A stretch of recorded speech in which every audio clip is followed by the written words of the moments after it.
Welcome to the State of NA. This is with daps, myself, and Mnmzzz. It might be a longer show in the future. Like, I don't know if we're going to make this a podcast. I don't know if we're going to make this a recurring thing, but there's a lot of things that daps and I have to address with North America. For the first episode, we're bringing in Mnmzzz. This guy is a senior Dust 2 writer. He's been following the NA scene for quite some time now. You have quite a few articles that honestly have touched on some really important topics in the space. And welcome Mnmzzz. It's really a pleasure to have you on. Yeah, thank you. Glad to come on. So this is basically, I'd say, the brainchild of daps, who, when you were founding your orgless lineup, you noticed and encountered a lot of different troubles in the NA space, things that really made it difficult to have a long-term roster with stability. And I'd say you talked about it pretty thoroughly on the Twit Longer, but we're going to open up some of those topics and create a dialogue here so that we can see what sort of solutions we can provide for the space, or what sort of just answers, or even if there are things that we can do in our power, or if there needs to be powers beyond us that need to assist what's going on in North America. So daps, I mean, thanks for putting this together, though, in terms of, because this is I think we're going to have some important discussions here. Yeah, I think it's important just to, because like, even the post I made, I didn't put too much thought into it. It was just sort of like things I had off the top of my head. So I thought just having like a podcast and getting more people involved was sort of a good idea to maybe get some like real solutions. Obviously we don't have power, but maybe the people with power take some notice at least. Yeah. Okay. So let's start with this. I think we'll identify the problems in the space right now, and we'll just give our thoughts on those. So the first one that I want to talk about that you brought up in your Twit Longer is kind of a symptom of when ESL Pro League stripped away the North American division. There was no longer any guaranteed league that was tier one in terms of incorporating North American teams, because at this point what we see is we have Pro League, we have ESL Pro League, we have Blast Premier, and that's pretty much it in terms of professional consistent leagues that are, I guess, in turn part of the Louvre agreement. And so we don't have anything in the NA space where, what was it, for Pro League, eight teams that were in it from North America, sometimes even more, I think. And or yeah, I think was it 12 actually? I think it's 12. I think it was 12, and then Back top in the 6 would make it. Old seasons, yeah, it was 12. It was 12, and it was like a 10-week season. Yeah, something like that. Yeah. So essentially, the point of it is that it guaranteed tier one practice amongst all of these teams that were vying to try to make it to the EPL finals every single season. And I think we even had didn't like Renegades play in the North American one too? So we would get a couple international teams. Of course, this includes South American teams that would join in the NA Pro League, but it made NA a destination for top tier teams, and now we no longer have any of that. Yeah, I guess I can go first and just kind of touch on it. I mean, if you even look back to Pro League, back even when like Winter Fox was here with their like Australian lineup, or even just some of the early Brazilian lineups like Keed Stars and stuff. It's just sort of, it was a region where it may not have been as good as Europe, but it was at least the second best region in terms of just like bringing certain regions together to make something good and viable. Because obviously like NACS around like 2015 was pretty bad. Like back when I was on Liquid, like we would just get shit on by European teams. Like every team would just get shit on by European teams constantly. Like even just getting 10 rounds back then was an accomplishment. But it slowly got better and better and better. And then with that practice, like, and that's just sort of what my post was about, is like these players that are coming up now were sort of in that position we were all in 2015. Like players like Naf, Elige, even Nitro, like all of us would get shit on by Europeans. It didn't matter who the name was back then. Like we would all get shit on. And that losing and that experience we gained over those years was super valuable, right? And that's just something that isn't possible now, because now it's like you have to go through ECL, which is, we'll talk about that in more in depth at some point, but it's like you go through ECL, it's like 3 to 4 months per season roughly. I play teams that are also in the same position I am, so I'm not really gaining too much from them. None of us are really gaining too much from each other, so it's hard to like break out. And then if I win, I have to win the whole thing, even though all the teams are like very close in contention. MIB are getting a little bit of a buff just because they get to go to Europe a little more and have org support and stuff. So then I have to go to conference, and then I go to conference, and that's where I potentially get some good European practice. But I'm still really not getting like the match experience that was once had back in the day, because it's just like the conference teams are also largely like tier 2 European teams, right? Like Yeah. it's tier 2, tier 3 European teams. And then if I beat those teams and then I go to Pro League, I'm probably just gonna go 0-5, maybe 1-4 if like we're being realistic, because I just haven't been in Europe enough. And then that's like half my year right there. That's like half a year just spent getting maybe 2 to 3 weeks of practice in Europe, and then I come back to the same cycle. And then I'm probably like in some sort of like roster change discussion because like we just aren't that good, you know?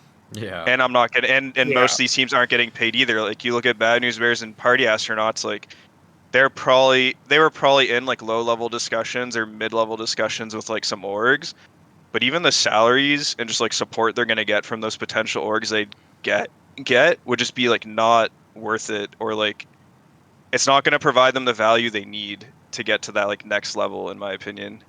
So that was sort of more what the post was about. Is just like these players, I do think a lot of NA players have a lot of potential. Just like in other regions also suffer from this, but we're obviously just talking about NA and what it used to be.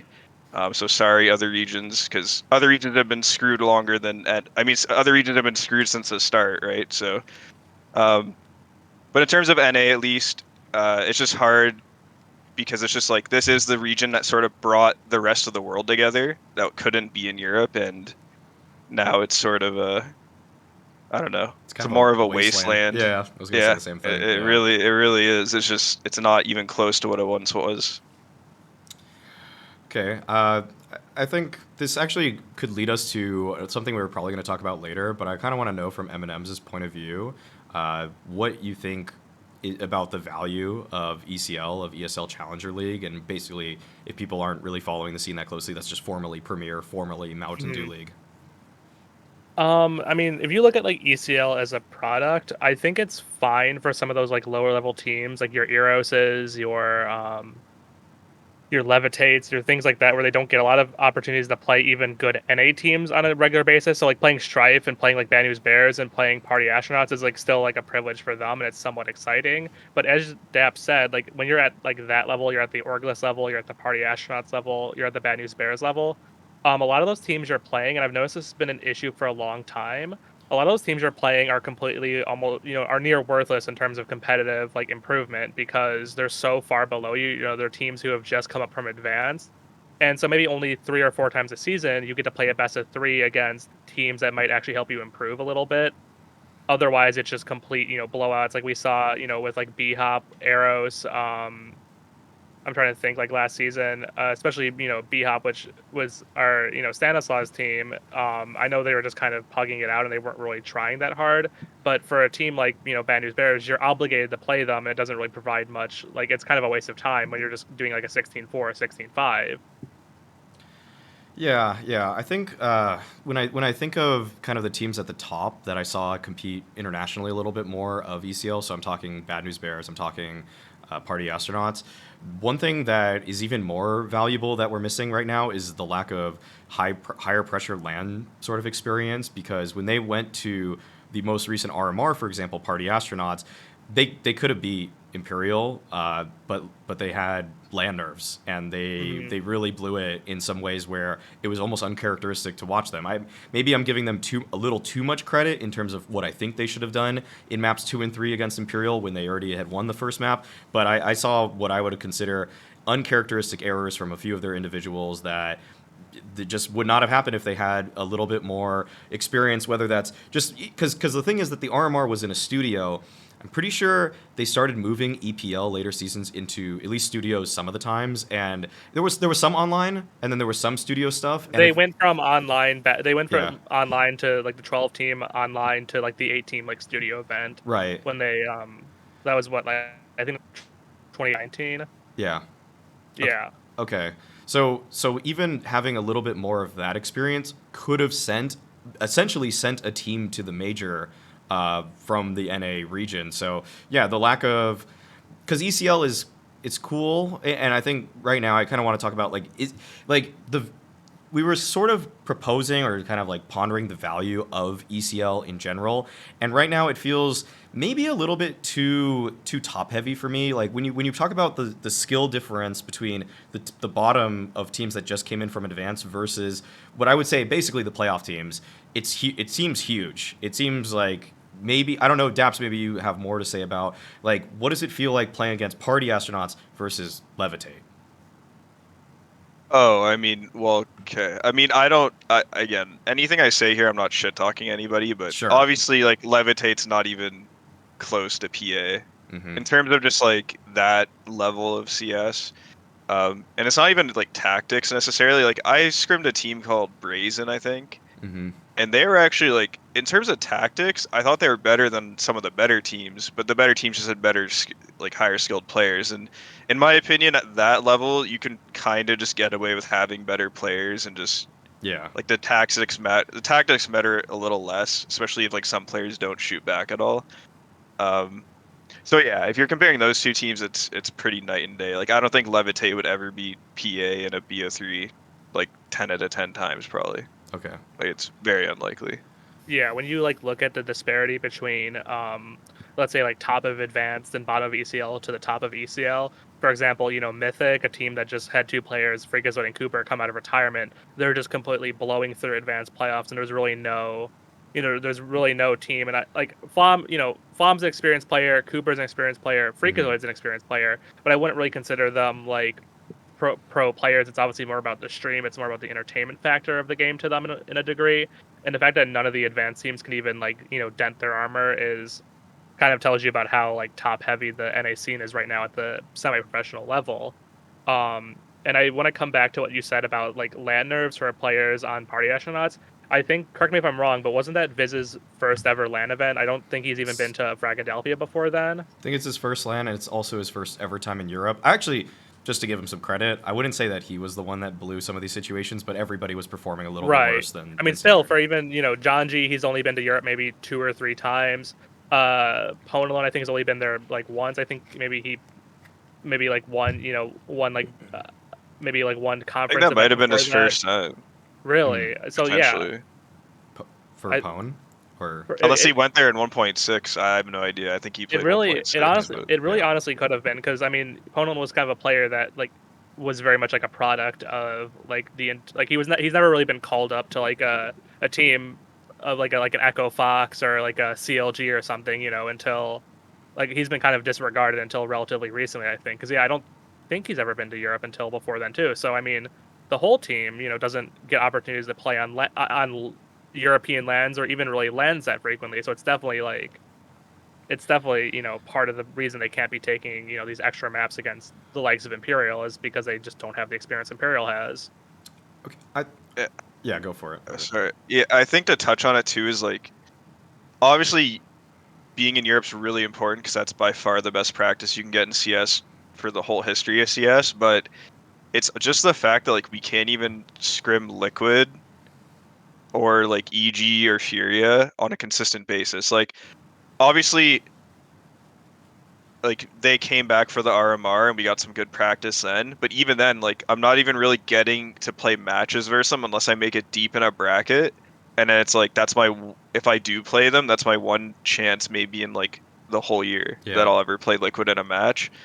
And it's just that is more so the detrimental part even than not playing in Europe to a point. Because playing in Europe is the dream, but the fact that we can't even play like our best teams in our own region is really what kills a lot of these younger teams because it's like Liquid may not be like the best in the world anymore, but they still have players where it's like that team over time will probably be like top 10, top 5 Mm-hmm. in contention because they just have like such a good core as well.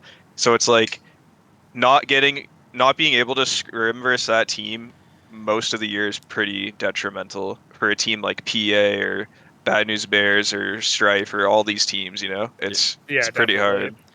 Yeah, I think something else that does lead me to another point that basically, because there's no home base league for top tier teams, like there's no North American Pro League right now, they are leaving more, and it's just like it's a chain reaction of just they have to go to Europe more. They're not there to help out North American teams get better by playing against them, and on top of that, because there, thankfully, I'll say like maybe one thing that's going to be in the future that'll help out is that, for example, there's going to be IEM Dallas, and if there's some consistent like IEM Chicago's, Dallas's that start returning to the NA space, then we're going to start getting tier 1 teams from Europe who are going to arrive a little bit early, and second, like after they beat jet lag on that first day, they're going to start scrimming NA teams. They're going to start booking some scrims. So if those events happen more, it's not like it's as good as a league existing here, but if there are more tier 1 events that come to NA, that is going to just give everybody for a week or two more time to have practice against some of the best teams in the world. So that's, again, like, yeah, being in Europe's the best, but having quality practice time in NA is, I mean, that's an ideal world too.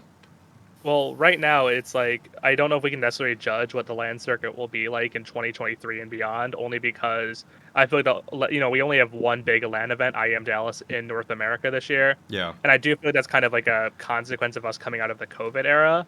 But ideally, you would like to see in the future that more ESL Challenger events would be coming to North America, because that's kind of the replacement product for DreamHack Open events. And I know, like, for example, at daps, when Genji won DreamHack Open Anaheim, I feel that's sort of like the starting point for that team's like ascendancy. And you don't really have that right now. There's no small but still ESL funded NA LAN events for people to get like a starting off point. And you like look at it, and hopefully there'll be more in the future. But back in the day, you would have like Anaheim, you would have Montreal, you would have you would have a blast event in LA or whatever. There's like Denver sometimes. Austin. Yeah. And one other, and like one other thing with that too, that I think is to the detriment of NA about the way sort of ESL has assembled their circuit, is we lost the Global Challenge, and we didn't really have like an equivalent product to replace it, because the Global Challenge was an event that tied into the MDL circuit, and even if it didn't build up to something greater, it would just be a LAN event that 2 NA teams, 3 NA teams would get to play against 3 European teams and an Oceanic and maybe a South American team, depending on what year it is.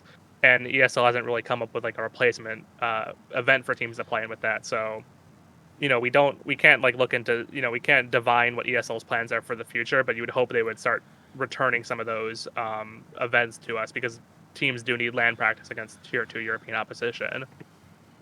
Yeah, I mean, I'll just disclose the fact that obviously I've worked with ESL a lot lately, so maybe I'm kind of just hopeful that they start throwing in a couple more tier 2 type of things back into NA, because, for example, weren't they trying to do something related to essentially replace the DreamHack Anaheim with like an ESL Challenger event in Anaheim, but then it got canceled for COVID reasons. Yeah, it was. It's a bit of word spaghetti. Yeah. Because they got rid of DreamHack as like a brand for CSGO events. Yeah. And now, because everything is aligned along like either an ESL event or an IEM event, and so theoretically you have an ESL Challenger event that takes place at the convention DreamHack Open Anaheim. So ESL Challenger 48 at DreamHack Open Anaheim 2022, which is it's a mouthful, but ideally they would start doing that again, where if there's a DreamHack convention, there should be an ESL Challenger or an ESL, smaller ESL event at that event.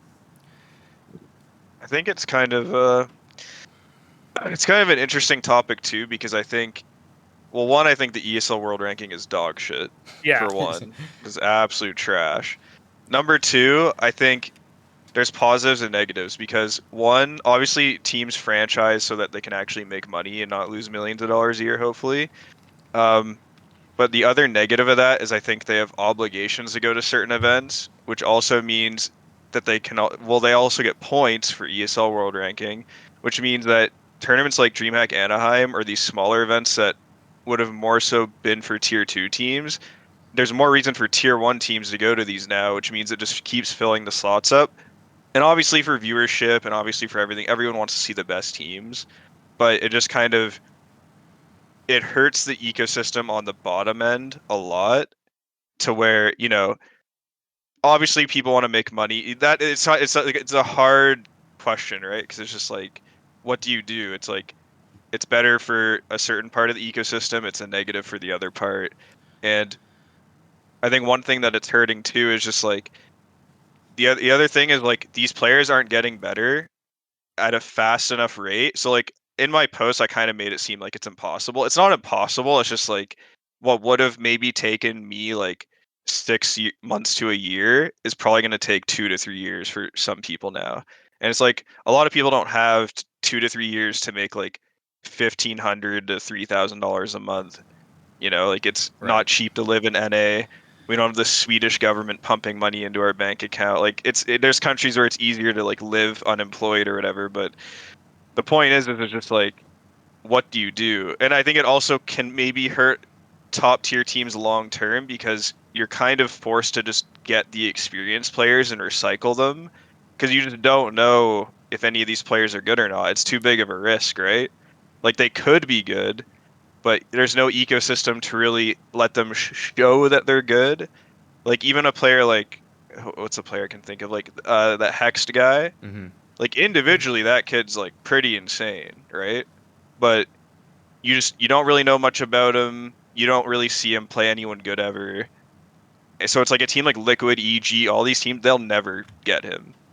Not even Do you, Complexity would get him either. So do it's you just think that's like just too much risk adversity from these big it's too orgs much to? risk. It's too much risk. Just get a Well, European. do you think they're too like risk adverse though? Because you see like a team like Evil Geniuses, what they're doing now isn't necessarily working out for them. Do you think they just need to be like more aggressive risk takers because they do have a safe spot in the ESL Pro League? Yeah, but they're just gonna get Europeans. They have Malik as coach as well. Like they're just gonna go get like French players or something. Like it's like EG has no reason to go dip into tier 2 NA because it's just like why not get tier 2 Europe where like I can actually see, you know, like players from Heat, right? Or like Mm-hmm. I could see these teams that are actually like putting up decent numbers versus like these aren't real matches, right? But just like they'll play like FaZe or Na'Vi, they'll play like a tier 1 team occasionally, and maybe they get a map, maybe he gets 30 kills on a map versus this guy. Like I'm seeing actual results, so it's like why would I not just get like body, or why would I not just get like this guy, this guy? Like it doesn't make sense to go for like a Hext or a Pwn alone or whatever, because it's just like they're in a region, and it's the same thing. It's like other than what we did, like getting Benta, it's pretty rare that like an NA team gets a team from or a player from Asia, right? Or even Australia, unless it's like JKS or Mm-hmm. like part of the old Renegades core. But they sort of prove themselves, right? The only reason they got opportunities because they came to Europe and dominated their region. And even then, I don't think many of them went to European teams, right? Like it was pretty much just, and Jacob was already European, so Right. it's So like JKS is really the only. And look at JKS. JKS is an incredible player in my opinion, who just hasn't really been on like a top team before, and he's still teamless. I assume he'll get a team for sure, but like that's just sort of the reality, right? Is like these NA players have no chance to get on like maybe Complexity if they're like desperate and just like they bomb out of this major and they just really need someone cheap or something because buyouts sometimes are crazy. Um, but that's sort of the reality is it's just like it's super hard for an organization like EG with all the money they have to just be like, yeah, I'll get like Hext or I'll get like Ponalone or I'll get this guy because it's just not really worth the risk in my opinion. so to wrap this back to kind of what would be a solution, so it's just not all doom and gloom. I think that really like what we would want for NA, and you guys can chime in if I'm speaking on behalf of us in a way that you guys don't really take, but I think that just if there's more events in NA, like tier 2 DreamHack open style events where people have to travel here, or even tier 1 events, or there's just more opportunities to go to Europe for NA teams other than the one conference spot per season, even if it's opened up to 2 teams, like the top 2 teams in Premier, who can now take some experience back or prove themselves while they're over there.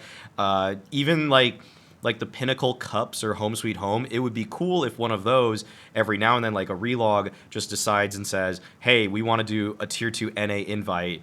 And like they actually have a boot camp there. They have a way that they wouldn't, I don't know if they'd house you, but they would like let you play at their facilities, for example, just so that they could add some more NA flair to the event.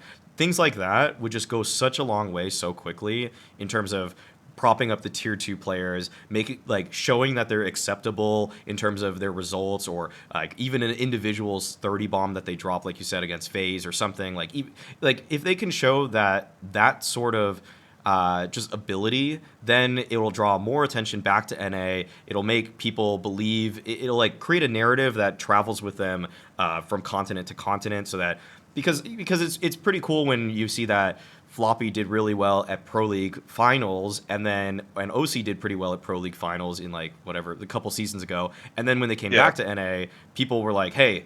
These guys beat G2 or they beat North. They beat North at it. That's what it was. So it's like then it just gives validity to all the people that they're smashing in NA, and it might even give validity to an opponent that ends up beating them in the future too. Yeah. You can go ahead. I mean, it's like I feel like the biggest challenge with that is I feel like you can if the team goes to Europe and they don't do well, I think it's easy for fans to fall into like this sort of narrative like downward spiral where it's like, oh, they're, let's say like, because the problem is when Bad News Bears goes to Europe, for example, they always get smashed. I hate to say it, but they always get smashed, and there's always some excuses to that where it's always like, oh, jet lag, lack of, we're only ESL is only paying for us to come like 2 or 3 days early. Stuff like that. I would love to see like Pinnacle maybe hold in like even if it's just a qualifier league in NA that awards a spot to Europe, and then they have like a week boot camp built into the promotion with that. I don't know. It's very hard to say like NA teams go to play like one of these Pinnacle Cups because you can bomb out of these Pinnacle Cups relatively quickly and then you're immediately getting sent back home. And the way those leagues are sort of formatted, you play a lot of teams I don't know are super valuable. Like you'd be playing like an Avant-Garde or like a 777 or like a Blue Jays, teams that are good in Europe, but I don't know if that's like a worthwhile enough practice for these players to take off maybe like a week or two from their job. I don't know. It's the economics of it are just always very like the things that kind of run to the roadblock. I think it's hard just because like you said, I think that's like a smaller organization, right? Or tournament organizer like Pinnacle. Yeah. So it's just like it just isn't worth it for them to do that. I think ultimately it kind of falls on the responsibility of the North American organizations that are partnered, just because they're the ones with the money, they're the ones potentially in the profit, and I don't want to say they kind of like destroyed NACS, but it's like they have sort of helped accelerate the process of, while they're in obviously like their companies, they're trying to make a profit. They don't want to lose millions of dollars anymore. I think there is some sort of like responsibility though, or at least interest to potentially help out North America, whether it's like I saw some people say like maybe an academy league for North America or like just kind of maybe hosting more events in North America. I think that was something EG was interested in. Yeah. At some point. So it's just like kind of trying to reinvest into the scene because I think long term it potentially helps them too because then maybe they find players that are like 3 times less the cost and an upgrade for their team, down the road, right? Like it just it kind of could be beneficial for them long term, and I think it's something that they sort of have. Again, they don't have a responsibility, but I feel like they should have a responsibility to sort of divest back into this like tier 2 scene. Well, I feel like too, even if they don't have like a moral or like an ethical responsibility to, fix the region they kind of undermined. We were talking about I talked about this with I think the owner of Fragadelphia at the most recent Frag event, Sasquatch. We were talking about how there's sort of an economic responsibility for NA orgs to invest back into NA because a lot of their key sponsors are companies that exist or market only in the North American scene, or it's like if I'm Liquid and I'm sponsored by Monster, the sponsorship deal is like the from coming from like the NA advertising budget of it, or like some of these like smaller like chair companies or jersey companies or like Jersey Mike's. Jersey Mike's doesn't necessarily operate in the European market. If these companies start seeing that like NA viewership, NA hours watched, NA sales are going down in basically every market because CSGO is being neglected, they might pull their sponsorship investment, which has sort of like a downward effect on, these teams being able to, push towards profitability. So I feel like that they need to, take steps to increase like the overall watchability of NA and increase, just general opportunities because eventually these sponsors are going to be unhappy when they're investing in teams like Liquid and the NA fans are all watching Valorant or they're all watching League of Legends or they're all just watching, traditional sports or whatever.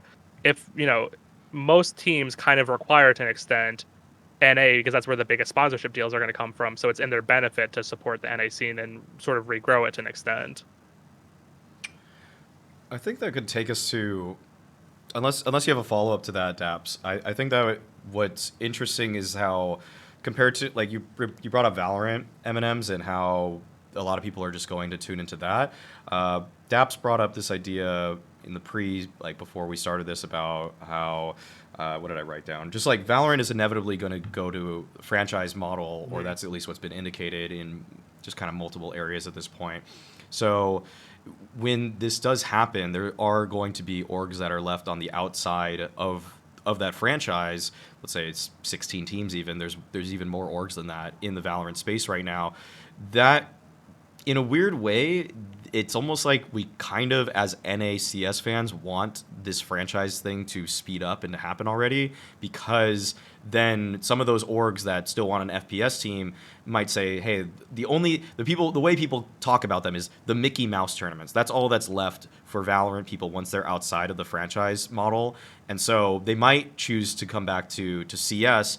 And I guess I could leave that point right there. Like, I mean, is that...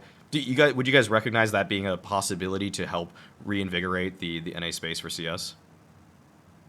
I think it's a possibility. Like I've brought it up many times before as a potential thing. It's just like, which you kind of like hope one of the big teams doesn't get a franchise spot, because I think there's probably over 30 teams getting paid in Valorant right now, and there's like in NA alone. And then a lot of them have academy teams too, and those academy teams are making more than any like premier team makes, and like it's pretty crazy. So it's just like eventually Valorant will franchise. It'll probably be like 10 to 14 teams. It'll probably just be like what LCS is to an extent. Right. I don't know how many teams are in LCS, like 10, I think, or something. But anyways, it's not important. It's just like eventually there will be orgs that get alienated, because right now a lot of them are fighting for, like they're pandering to Riot. It's like, oh, do I need to get an academy team? Do I need to get a team in Runeterra? Do I need to get a TFT streamer? Do I need to have a Game Changers team? Right. Exactly. Like, so just like, do I need to get all these teams to sort of like get in good favor with Riot, so that when the day comes, I get that sort of that in, and I get into the hopefully profitable Valorant franchise league. So when that day comes, which eventually it will in the next year or two, whenever they decide to do it, hopefully the teams that, hopefully NA has a good landscape to where orgs are like, okay, CS looks pretty good still, like just go to CS, it's a proven product, it's lasted for decades now.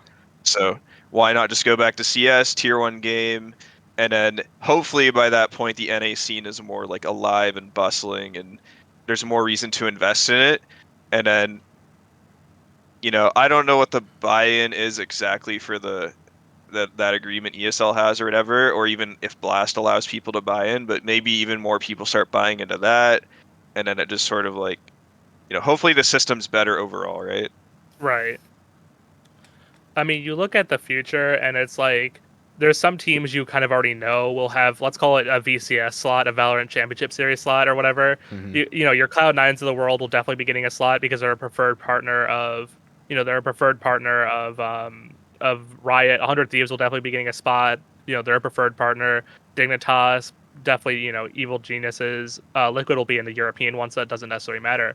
But some of the orgs, like for example, like Ghost Gaming, who previously had a CSGO team, I don't think they'd be getting a franchise slot. I don't think they have the financials for it. I don't necessarily think that's something like, Riot wants associated with their brand, with the whole, the rumors about where they get their funding from. Like weed maps or something. Which is, it's no problem to like to real adults that they're funded by marijuana, like it's legal in Canada, it's legal in half the states of America, but for sort of like an old money company like Riot that's like very pandering to like a sort of traditional sport very outlook. Illegal in China also, right? So I don't think they would go for that. I don't think Tencent would ever accept that. There's a reality place like Sentinels doesn't get a franchise slot, even though they're a top team right now, just because they're not one of the preferred partners. Maybe FlyQuest comes in and buys their spot. The Guard, the team run by MCE, probably won't get a spot. Version 1 isn't big enough. Xset probably isn't big enough. Who knows? Genji, Luminosity, NRG. A lot of these companies are companies that heavily invested in CSGO before, before the league changes, before COVID. Misfits too. Misfits, but Misfits too. So I think that is an interesting perspective when you have all these orgs, which are considered to be large organizations, no longer have a way, into Valorant. All they have to play is like everyone calls them the Mickey Mouse leagues, like you said. You look at that, like that's not playing in a 10K once a month isn't sustainable for keeping an org. Like that's less than we do in NA, like every month. That's less than we do with Fragadelphia events in NA. Like, and if they look at that and they say, like, there's more eyeballs on these ESL Challenger events than there are eyeballs on these Mickey Mouse tournaments. Let's do it. Let's just kind of get a cheaper team that we can come back into. Let's sign Bad News Bears, or let's sign Carpe Diem or whatever, because, and I'm sure much in the same way that people who like League of Legends only watch the franchise leagues, they don't really watch a lot of like the side events. I'm sure once the franchise comes to Valorant, your casual fan is going to say, okay, tonight there's the franchise league on, and there's also like this side tournament. Which one am I going to watch? They're always going to watch the franchise league. They'll never watch the Mickey Mouse tournaments. So it's going to be less money, less eyeballs, less support. So it's a long shot, but it's something to look forward to, I guess. Yeah, I think what needs to be there when these teams consider what their future options are when coming back, maybe when they're potentially out of the Riot franchise, is just a solid enough infrastructure to welcome them. If it's just ESL Challenger League and you look at the numbers for that and the viewership is whatever, but then let's say there's just something else, like there are a couple more DreamHack Open type events in NA that people can participate in, especially if they're LANs, then it's a lot easier for a Ghost Gaming to justify the move back to CS when it's not just basically Premier. If there's anything above that they can hop into, buy a team right off the bat, like an orgless team, then I think that's kind of what I think needs to happen. Because when you talk about also the sponsorship stuff, like where Ghost Gaming, where their money comes from, I've heard this already actually, that a few orgs that are kind of like essentially Flashpoint orgs or just ones in general in the NA space, they have sponsors that don't really work on Riot broadcasts, like basically cryptocurrency, certain types of betting. Weed maps would be one of them too. They can't actually, I don't think they can really promote those on Riot broadcasts. So their options for, and I think actually Rainbow Six probably doesn't like it either. Basically developer run leagues don't like certain types of sponsors from certain teams. So to fulfill their obligations, they actually need to have like a CS team or a Dota team, or basically an esport that's a little more laissez-faire, which is essentially Valve esports. So there's a chance that, like, on the bright side, they could come back. They could actually need to fulfill those sponsorship obligations with a Counter-Strike team. But there just needs to be a league in place that's bigger than ESL Challenger League, and or like a tournament circuit in the NA space that's big enough that even DreamHack Open size, I think, is probably good enough, given that they're sort of semi-guaranteed invites, given that they have a world ranking high enough that they deserve it. And because if they know that they have 5 of those a year and 2 leagues, or basically 2 seasons of a league, that's probably enough to justify not playing Mickey Mouse Valorant. So, and ESL like makes you wear like the gaffer tape on your sponsors' logos if they don't really like them. You can't have like your crypto sponsor. They'll just make you put a piece of gaffer tape on. Yeah. But they otherwise don't really care what you do on your Twitter, what you do in your like B content, whatever you do like on the side. Like, as a team, I can probably still go and do like, all right, we're here with like the FTX like play of the game, interview with my players post match, where I feel like a organization like Riot would not allow that at all. Like, if you're even peripherally involved with them, they kind of tell you what they want you to do in terms of your brand integration and how your brand is going to run. They're the kind of guys who don't like you even swearing on broadcast. So it's like, if ESL was like, if ESL was forward thinking and they wanted to do, as soon as VCS drops, you go to all these aggrieved NA Valorant teams and you say, we're going to expand the Louvre agreement to, 32 teams or something, 16 NA, 16 EU, like the good old days. And if you guys all give us like $1 million, we'll all give you a slot. Like we'll give you a reduced price slot, make up for you, Valorant circuit, if you field a team that has NA players or something. Like, and then I we'll don't give know if you they an NA do league. that much, but But yeah, you could even go and be like ESL goes to the current Louvre partners and say like we know it's less than you guys paid, but this is going to pay off for us in the future if we can have more eyeballs and have these brands that are very social media savvy and very popular, and will bring if say for example like an X set or a version 1 or a guard doesn't get into the franchise and they say okay we're just going to move our team entirely, maybe move 3 players to CSGO, those fans will follow them back into CSGO. So I think it's yeah. it's something there. I think there's a few things to it. Going back to like sort of the viability of coming back to Counter-Strike is one, it's like a basic thing, but just like Valorant salaries right now are crazy inflated. Right. Crazy numbers. Like there's teams that have never even won a LAN or like they just attended one LAN or like these teams are like making more than teams that have won tier 1 events in CS, like European teams. Obviously European teams make less on Mhm. average generally, but Mm. the numbers are crazy in Valorant. And in CS, most of these teams are just looking for a livable salary. Like, if they could get like 4K a month, 5K a month, they'd be pretty happy. Like, they're not looking for like 8, 10K, 15, 20, they're not looking for those numbers. So it's like, if there was just sort of, like you said, like we just bring some sort of value back, or like even just having like a league like ECS was huge because it's just something where there's enough value to where like Liquid, e.g. Furia, feel like it's worth staying in North America from an org and player perspective, to where the lower teams can also have a chance to challenge these teams and show their stuff. Because that's just healthy overall. Because it shows potential talent. Maybe there's some upsets, and then if there is upsets, those players get chances on the bigger teams, and it's just like a nice cycle of just like good things happening. I think one of the things I heard though, when I brought up like bringing North American Pro League back a while ago, I forget who I was talking to. It's someone that knows something at least, reliable source. Is just that it's less profitable, obviously. Like Yeah. having everything in Europe is just easier, apparently, and just cheaper. So it's sort of just like on ESL and I guess on the orgs and like whatever they feels best just for the future overall. I don't know the economics completely, so it's hard for me to really like give really good points here, but they just sort of have to determine if it's even worth it. And if they don't think it's worth it, then I guess you just continue on. But maybe you're slowly killing the game and you're not even knowing it. Like there could be a point where it's just like I don't know what the worst case scenario is, but it's just sort of like I feel like you have to invest back because then it just I think if you get CS back to where it was in like around like 2018 to 2020, early 2020, that was like pretty healthy. There was oversaturation issues, which was like the biggest Mhm. thing. Like there was when I was on Energy, we were going to a LAN like every week, and it was pretty crazy. Like I love traveling, but that was a bit much, but something where it's like close to that but not as extreme, and I think we could get there, but it just again I don't know how like they make money. That's the biggest issue.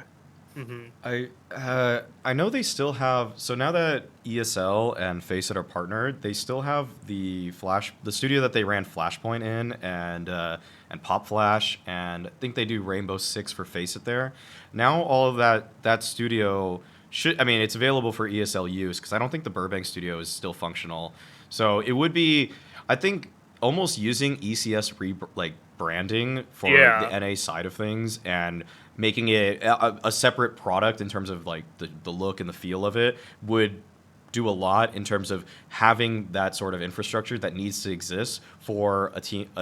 Again, these fringe orgs in the Valorant space to think that this is worthwhile to come back to, because I think it's been shown already that the metrics for basically NA esports is you're basically getting, it costs more to run, but you also get way more viewership. You may get way more like I wouldn't say bang for your buck because like you get more bang for your buck in third world countries. Honestly, it's just Right. that Yeah. you just get a lot of eyeballs, and then you try to pitch that to sponsors, which can in turn give you more in the future because you have the metrics there are going to help support you a lot. So Right, because yeah, yep. Well, because with the American, with an American company, or let's like talk about European company for comparing to America. America has a massive population. They all speak English. They all consume the same products. Where if you say are like a Spanish organization like Movie Star Riders, Movie Star only really markets in Spain. yeah, The sponsors all your ad spots are all going to be in Spanish. You go 100 miles north and you're in France, and the sponsors don't even speak the same language anymore, and they're not interested in sponsoring a Spanish team because they don't, you know, a French person isn't going to buy like a Spanish specific like soda or whatever, right? hmm Where everything's so much more expensive in North America, but then you have like this homogenous sort of market culture and sponsor culture where everyone's just going to be like, okay, if like Doritos sponsors, if Doritos like sponsors like CLG, and then you have like daps face like on like the bag of Doritos, everyone goes to Walmart and they see daps face on the bag of Doritos, where it's not like that in Europe with like a paprika flavored chip that's only sold in like Holland or whatever. Like it's yeah, so yeah. much different, the ad space, the way ads work in Europe compared to North America. Yeah, I almost think that one thing that the COD League is doing well right now is that I think that they're based in Ohio, and I just feel like the cost of operations there is so much lower than LA that it kind of is scary to try to house people like what Flashpoint did essentially, where they housed everybody in the LA area. The studio was in LA. Yeah. The operation costs are so much higher there that you might just have to go to Middle America and be okay with that, even though it doesn't have the prestige of a coastal city in terms of we're running it from New York or LA. It's like be okay saying that we're running it from Indiana or Ohio. There is It's okay. another option. We can go to Red California. We can go to Florida, and then everything's cheaper relative in Florida to California. And you can say Los Angeles, don't like it. Miami, on the other hand, like Miami, I think still is a prestigious city where That's people will true. be like, Yeah. okay, like, and it's much less expensive. I'm kind of surprised they've never tried to do Vegas because Vegas Oh is yeah. really cheap, and it's just sort of like a city where you could, if you had the right people pitching that to the right people in Vegas, I feel like you. I mean, obviously there's like the underage thing where like you don't want, a Yeah. lot of these players are younger and stuff, but even then it's like it's just a city that seems like you could do a lot there for a Right. lot less. Because they have the new hockey arena there too. Yeah, Vegas, and like when I like was the like we Raiders used to moved there live too. Yeah. yeah, and then I used to live there in Vegas when we were on Energy for like 8 months, and it's dirt cheap. Like the house Energy got us, it was like a mansion for like I don't know how much it was a month, but it was way less than you could find pretty much anywhere in America. Mhm. And like the housing there is cheaper. I assume like renting things is cheaper than going to like New York. Like I'm sure getting the Barclay Center for ESL New York's really Yeah. expensive Yeah. probably.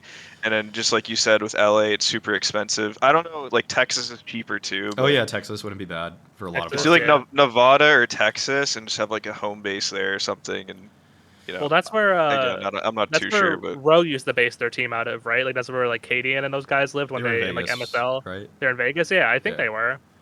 Vegas And is it's super definitely cheap. and you don't even need to be you play in Vegas on the weekends. You go to one of these little just suburban places like that's like 40 miles away, on the weekdays, and that's their team house, and it's like super cheap because it's in the middle of the desert, and Yeah. no one cares about Nevada except for the Vegas. Like Yeah. Yeah. I mean, it's as long as you don't go as far to just go to like all the way to Detroit for Detroit Renegades. Like, I wouldn't run an event there. I'll just say that. Like, that's a little too on the fringe for me. I think. Okay, what else? There was anything you guys want to bring up about some more of the problems? Like, are there any other things you guys identified that really could be like? I mean, I think the thing is that identifying a problem is the first step in finding a solution for it. right. So. Something I see that hasn't got a lot of attention, and I had a chance to talk to Exner about this when I did like a little fireside chat with him about like NA's problems. Do you think ESL Challenger League is a good product right now? Do you think ESL is putting enough like shine on it to be worthwhile from a broadcast perspective, from a just the way it like looks, the way it runs? Because I'm personally of the opinion that it's an incredibly inferior product to a lot of ESL's other flagship brands.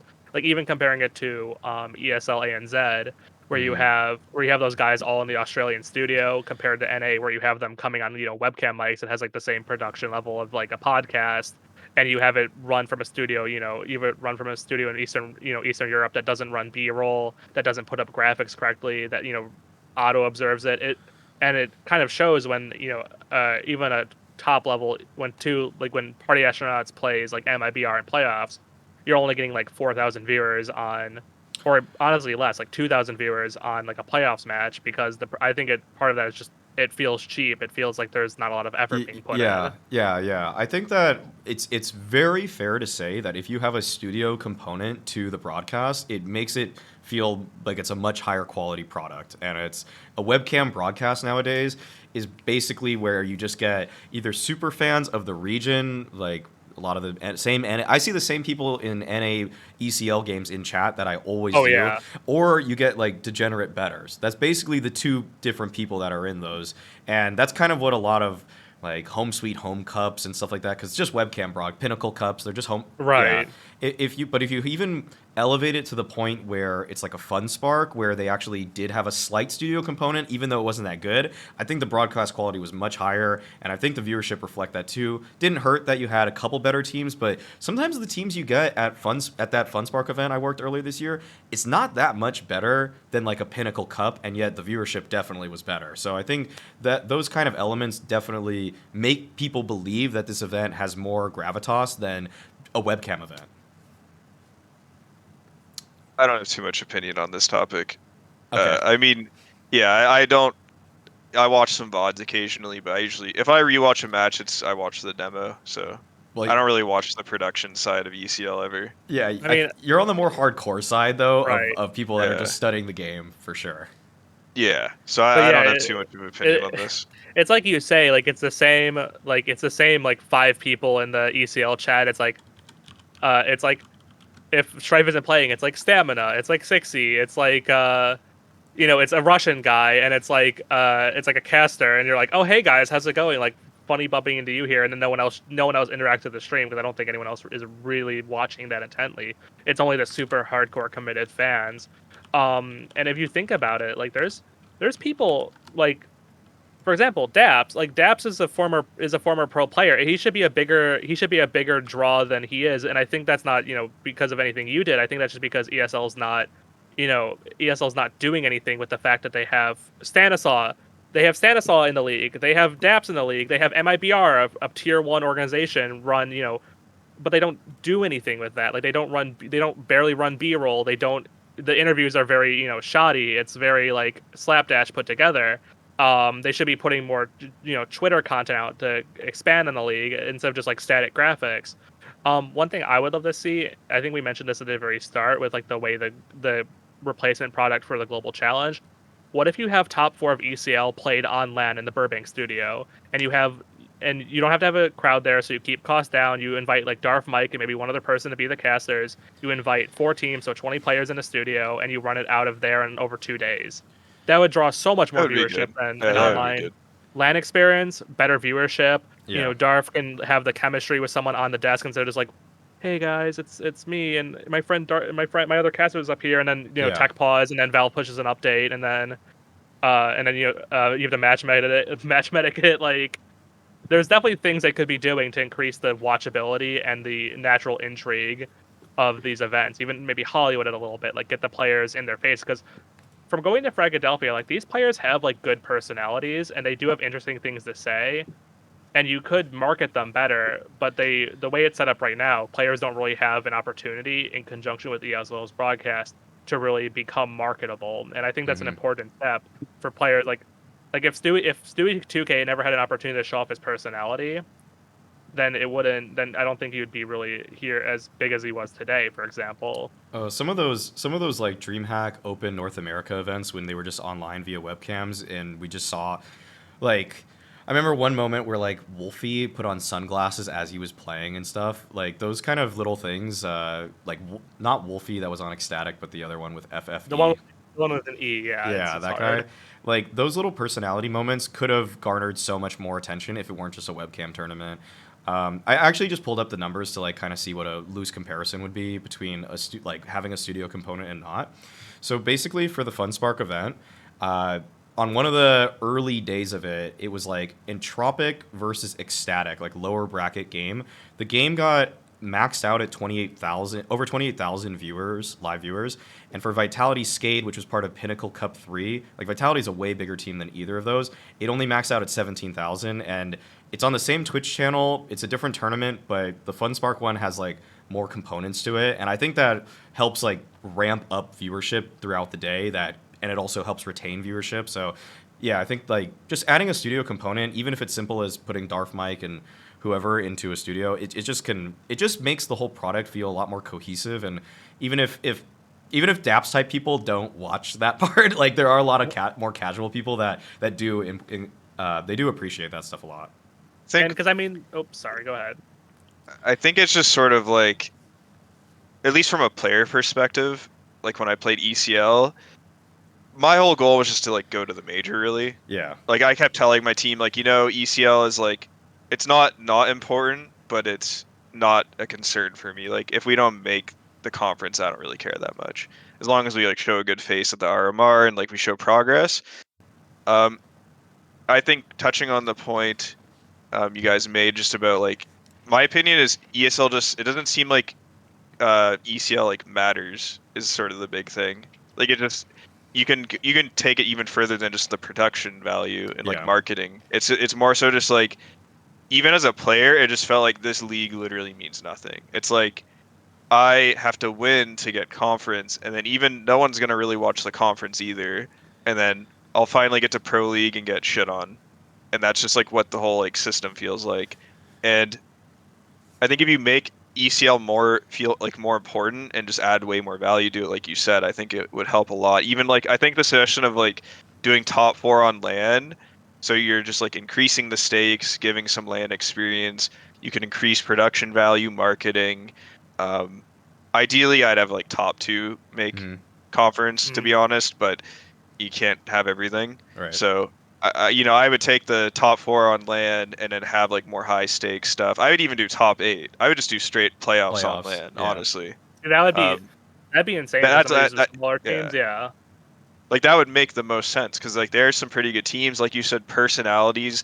I don't know the personalities of most of the players in ECL, but who knows? Maybe there's like some hilarious people, and like one person with a really good personality could literally just increase the product value like 1,000-fold if you get lucky, right? And then maybe this player is insane on LAN. Maybe there's so many things you just don't know, and you'll never know because it's just, I don't think they really invest much into ECL. It just sort of seems like they throw 50K at the prize pool. They'll get whatever casters they can get at the time, and they don't really give them any like resources or anything, and it's just same from a caster perspective. Like you guys would know better than I do, but it's just like, I mean, how does that feel when you're just sort of like in a product like that? I mean, I don't know how much you can say, but like, I mean, as someone who isn't a caster but is friends with casters, it doesn't seem like the most like inspiring place to work, really, because you can't even do things as simple as like throw to a graphic, or even you can't throw to a graphic as easily. You can't throw to like B-roll as easily because, for one, it doesn't exist, and two, a lot of times you're communicating with a production studio on the other side of the ocean, and the other side, I'll drop dime a little bit on this. For the ECL broadcast, they had a studio working remotely from Romania for it. And I know like those guys had to work in pretty much grueling conditions because you'd be having these like you'd have like the best of 5 for ACL going on until like 11 p.m. So this production studio would be working at like 6 a.m. And regardless if they slept in the night before, at 6 a.m. you're not doing your best. You're not doing your best work after working like a 7-hour broadcast day that started at 11 p.m. And it just doesn't seem like a very inspired place to produce content. It just seems kind of like do your contract as strictly as possible and move on to. For Darth, for example, he grinded for so long in these MDL broadcasts, and now he's finally escaped, to go on to do better things like, Cologne C streams or ESL Pro League B streams. And I'm sure he just feels so much better working those because he's actually getting the attention he deserves. The group stage of Katowice at the event. So, right. Yeah. It takes a long time to get there, though. I'll say that just The ECL product is based. It's just incredibly, for being a part of a conglomerate as big as ESL. It feels very left behind, and I would hope with the new injection of cash into ESL that it does trickle down, I guess is the way I'd put it. Is like I hope a little bit more goes into some of the production, because if like if the Saudi want it, like the products to actually have value in the future, you need to make everything a palatable product and have entertainment value beyond just the game, which has kind of been the ESL motto for a long time. Just the game is the most important thing, everything else is secondary to that. And that's fair because it's true, but it's also like it can't be so drastically the game is there and then there's absolutely nothing at all other than a rotating graphic roll of like literally shots from Right. tournaments that are like years and years old. Like literally, I've seen the same thing of Kassad behind Renegades like for 3 or 4 years now at like IEM Shanghai. Like they need to at It's least like update graphics packages. Kassad and JKS, like I'm a pet and like Oh Cirque, yeah, like yeah, it's really, I'm sure it's really great for like our optics when you have like most of our B-roll graphics are people who are now in Valorant. Like yeah, exactly. I'm sure that does like wonders for us too. And someone's like, From a LAN in like 2018. Yeah, yeah, exactly. you're That's like, what it was. That's literally what it was. Yeah. you're like, who's that? I want to follow them in esports because they're in all this B-roll. Oh, sorry, he's coaching. He's coaching Valorant now, or he's a Valorant player now. It's like at least this like it even comes down to just having like paying someone to go to like a Fragadelphia event with a camera and then use that to be your B-roll. At least have it be players who are like in our esport right now instead of just like the same broadcast package you've been using since like since IM Marseille and like start of 2018. Like Yeah, wow, Carebuy like. I No. imagine with all the extra funds that there will be some more additions to these kinds of broadcasts, and I can kind of only hope that. Right. Yeah, I don't know, because like from my perspective as a player, when I was going to LANs all the time, I think the value players got at events kept going up. But I don't know if that's just because we have big Twitter followings and they don't want us complaining on Twitter. Um, but from my perspective, more from the outside, like not being a player, I don't know how true this is, but it just always kind of feels like in esports to an extent, people just want to spend like as little money as possible without like it's like they don't want to, you pay for what you get, I don't know what the best term for it is. They're just like they don't want to like spend money to make money, right? Right. It's more so just like spend as little as possible, try and squeeze out as much as you can Mm-hmm. with like the budget we have, and then instead of like expanding things or doing this and this, they'd rather just like lose less in the short term instead of like potentially looking in the future. I don't know how true that is. It just kind of feels that way at Yeah, times. yeah, yeah. I think well, it's almost like for ESL pre-investment fund, like I think that they really just needed to see an opposing TO do something and have a proof of concept like Flashpoint skits. For example, when the Flashpoint skits came out, ESL just started doing skits weeks later. Mhm. They need to see a competitor Yeah. do that. So again, I just kind of hope that like because there's such a huge cash injection, they start to do some more stuff, and hopefully like this gets to the right person and someone listens to this podcast that has a say in these sort of decisions in the future. So I wanna move this on actually to one point that kind of is like usually the first thing that people bring up when talking about why NA is bad. But I think we've kind of acknowledged already the fact that it's just a symptom of many other things, which is just that players in NA have a couple bad habits. They practice poorly and they don't do a lot of side content or do things to promote their brands. And I really don't want it to be like we're just blaming them, because it's almost like victim blaming, because there's almost sometimes it doesn't feel like there's even reasons to do stuff because of how little support there is. But there is a case that it's a give and a take. You're not, if you aren't doing anything outside of just playing and getting mediocre top 8 ECL results, there's like no reason for them to pick you up over the team that's in third place in the event. So I guess, what is your guys' opinion on making side content, putting out just anything like to try to further their own brands, and practice too, and practice habits if you want to touch on that? And practice habits. Okay, I can just touch on practice habits since that's kind of separate. Yeah. I think number one, it's cultural to an extent. this is gonna be like so open ended, and it's so like it depends on the player, and it depends on like I'll say this. Generally, in my experience I've talked to like most pros in Europe and NA over my career to some extent. I think culturally, NA is a little lazier on average in terms of just sort of like expecting things. And again, I'm not trying to like it varies. There's NA players that are complete opposite of that. Um, it's just sort of like something you notice when you talk to players. Two would be ego. I think, at least in my experience, scrimming, and like, I have an ego too. So do like all the players I played with to some extent. Everyone needs an ego, right? You have to like think everyone has to think they're better than the people they're playing to an extent, right? But I'd say in NA it's a little more prevalent than when I talk to like a European player is like always super respectful to me. Even like the tier two players when we go to Europe, like it's just yeah, I don't know. It's just like it's hard to like alienate our whole region because like not all of NA is like that. There's players that are like it's just it's an average thing, and there are Europeans who are like really egotistical and will type in scrims and shit too. I just say it's just like hard to really bunker down on why the practice habits are a little worse.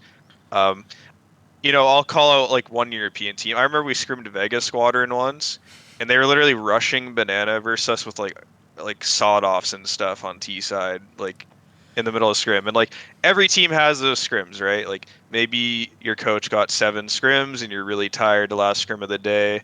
Or maybe you think a team's trolling, so then you start trolling, but then they weren't actually trolling, and then, now everyone's trolling. That's probably happened to every team in NA or Europe at some point to some extent.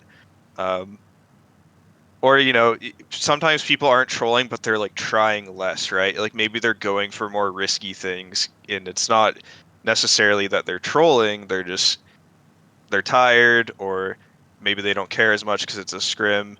So it's like all those things kind of happen to some extent. Some teams are better at reeling it in than others. Um, but I'd say teams in NA that maybe have less infrastructure, less experienced players, no coaches with experience, no real expectations because they don't have an organization or a manager watching them on like a YouTube stream. It'll probably happen more for those NA teams just because of all those reasons. Not because they want to sit there, troll, and waste time, but because it's just different, It's different when you're getting paid 10, 20K a month. You have people watching, you have coaches, experienced players, you're going to lands all the time, you've more to prepare for bigger events. So I don't think it's like fair to really call out NA and be like, oh, NA is just like the worst practice because of that. Mm-hmm.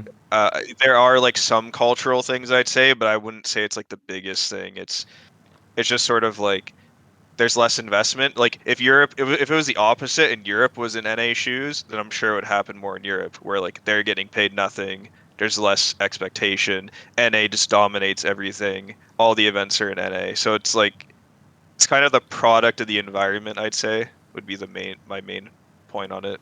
I Okay. think when people say like NA practice is trash, it is sort of part of that, like the culture of NA. But I mean, it also comes down to, like you said, I think at the very start, where a lot of teams either are lacking in firepower or they're lacking in tactics. And if either of those are way worse than your team, it's going to be a steamroll. And so I think that's when I hate to say like the culture's an issue. I think it more comes down to that, where it's hard to find good practice when, like, say for example, you're a party astronauts and you're so far ahead of maybe all but 2 other teams and you can't keep scrimming. I know that's been discussed where it's like when Banu's Bears had their original lineup that was really like the one with like John G and Swisher on it that was going to EPL and winning for Philadelphia. They said it was hard because you could only practice your rivals so many times without just giving away your strats. And if I practice party astronauts 7 times in the past like 2 months, I can't derive any more value from that playing them over and over again. And it's gonna get to the point where you start trolling against them because you were like, okay, we've seen this setup before. We don't give a shit anymore. So it's like it's very hard for the practice environment, but I don't want to like I don't think it's really fair to blame NA for their practice environment being bad because There- it's just like outside factors. Yeah. Onto that, there's also I've done it a few times where it's a strategy that other teams along. I learned it from like I don't know if I learned it from iBuyPower. I learned it from some team a long time ago, but it was even maybe Curse like a long time ago. But just the strategy of sort of like sandbagging a scrim on purpose or purposely just trying to figure out how a team plays. So like the other team in their heads are gonna be like, why are we even scrimming these guys? They're just trolling. But in reality, it's like, oh, I just found out what your setup is, and you learn nothing from me. Um, that is something that is done, but obviously you can get like a bad rep if you do it too much, because then it's like, why do we even scrim this team if they're literally just like throwing pretty much They're and just just trying to scouting. figure out how we're just scouting, getting Yeah. info like, oh, this guy plays like barrel every round. Oh, that's overpat. Like, it's just Yeah. like we're trying to find out little bits of info because maybe we don't feel like we gain something from scrimming this team. Like if we played normally, we would feel like we gain more or they gain more from scrimming us than we gain from them.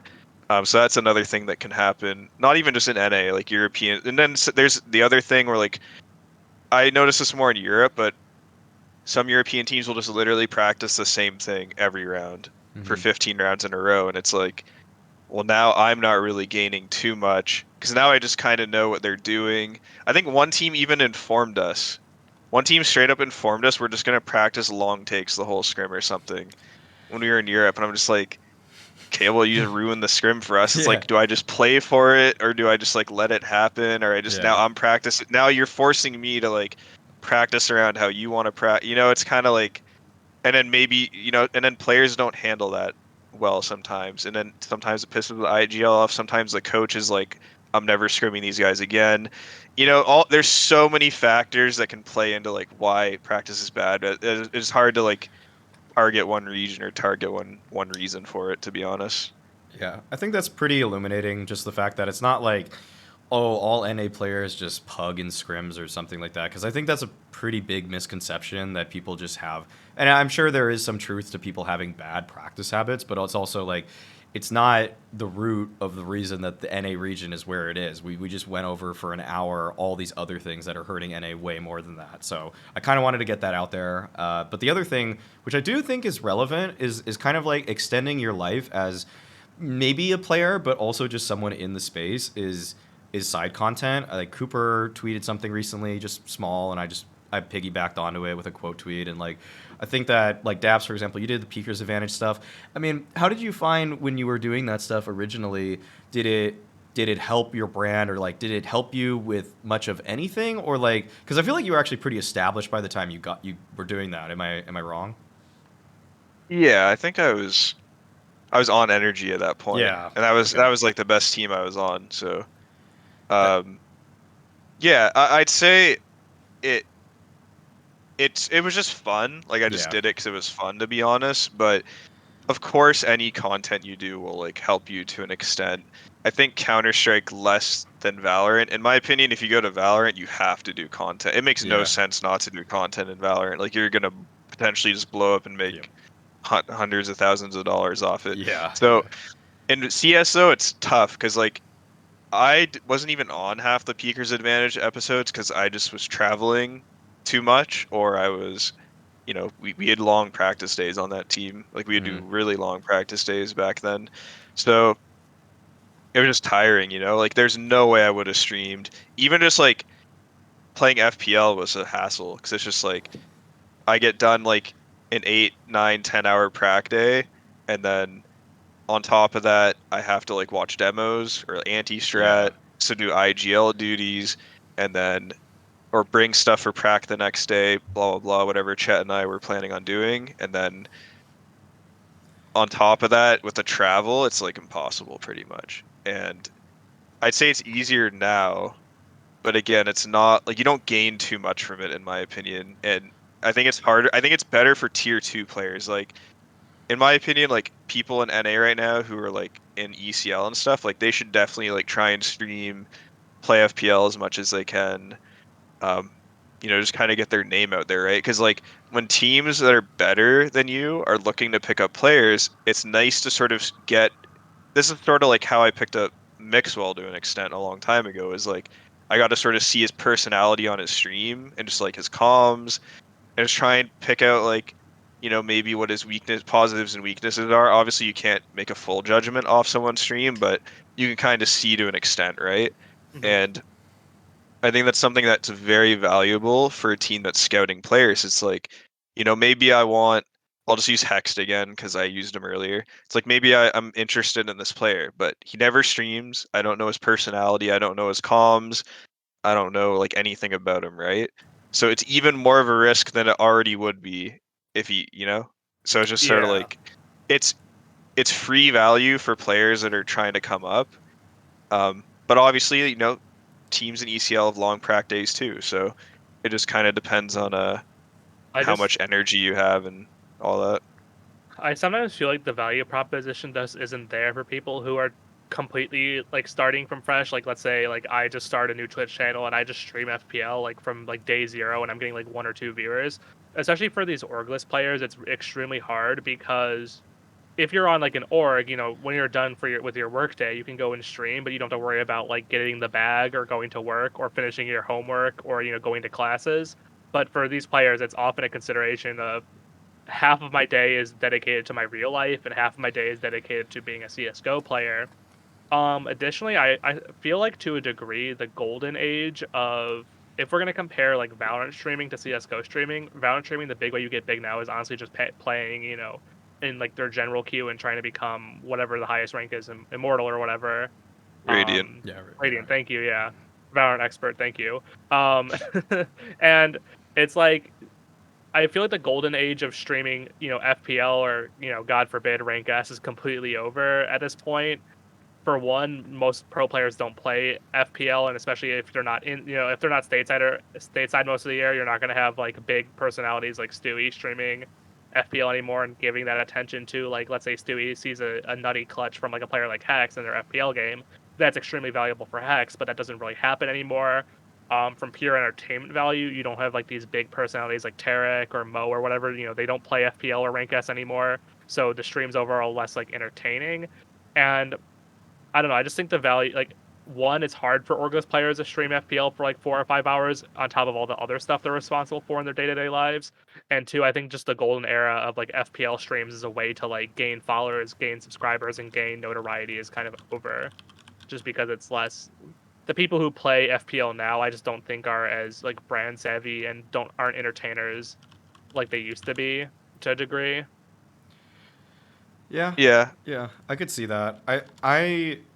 I'm kind of the opinion that like yeah, as a player, it's hard to really like, especially when you're saying like starting at absolute nothing to actually get into it. But it feels like I think like Swisher, for example, has done a pretty decent job at building out a decent amount of viewers and subs for himself now. That in a way, it's kind of just like if it can extend your life, and also I think the main thing is kind of like what Daps was saying is if you're a tier 2 player, a lot of people watch Swisher's stream, they see his comms are good, that he knows a lot of nades, he has a lot of like ideas in mid rounds and things like that, and it's a lot easier to pick him up than if I just even a Hex, Right. even if Hex's stats are like 0.05 better on HLTV, I probably would be a little bit more comfortable just picking up the Swisher after tryouts than the Hex, just because I know what I'm getting in terms of personality a lot more. And I mean, that's yeah, just Swisher, isn't it? Like Swisher's kind of everyone's, said like Swisher's kind of a generational just talent and savvy person like that, but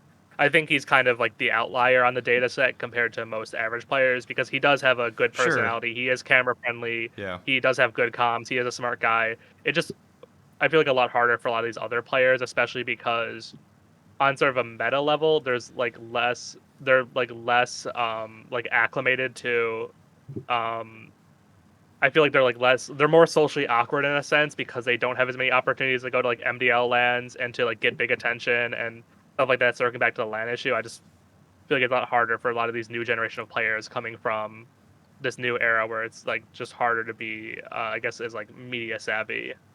sure, Yeah. It's just, I mean, the truth is there's not as many eyes on CS as right. Valorant. Right. I mean, that's the honest truth. Like, if I mean, in Valorant, you could just like you could stream for like a month, get a couple nice clips, put them on TikTok. Those gain Yeah. traction. You get maybe you get hosted by Tens one day or like Shanks or somebody, and right there you instantly after a month you probably have like 400 or 500 viewers. If you're good, especially that you're staying in Radiant consistently, you just slowly build up and build up. If you're in org, helps even more, and then you just become a pretty big streamer pretty fast. Whereas in CS, it's like if we use Swisher as an example, unless he like in CS, you notice like Simple, obviously huge viewership. Nico as well, like 10 to 15K average. Hmm. Like if you're just good, that's how you get viewers in CS.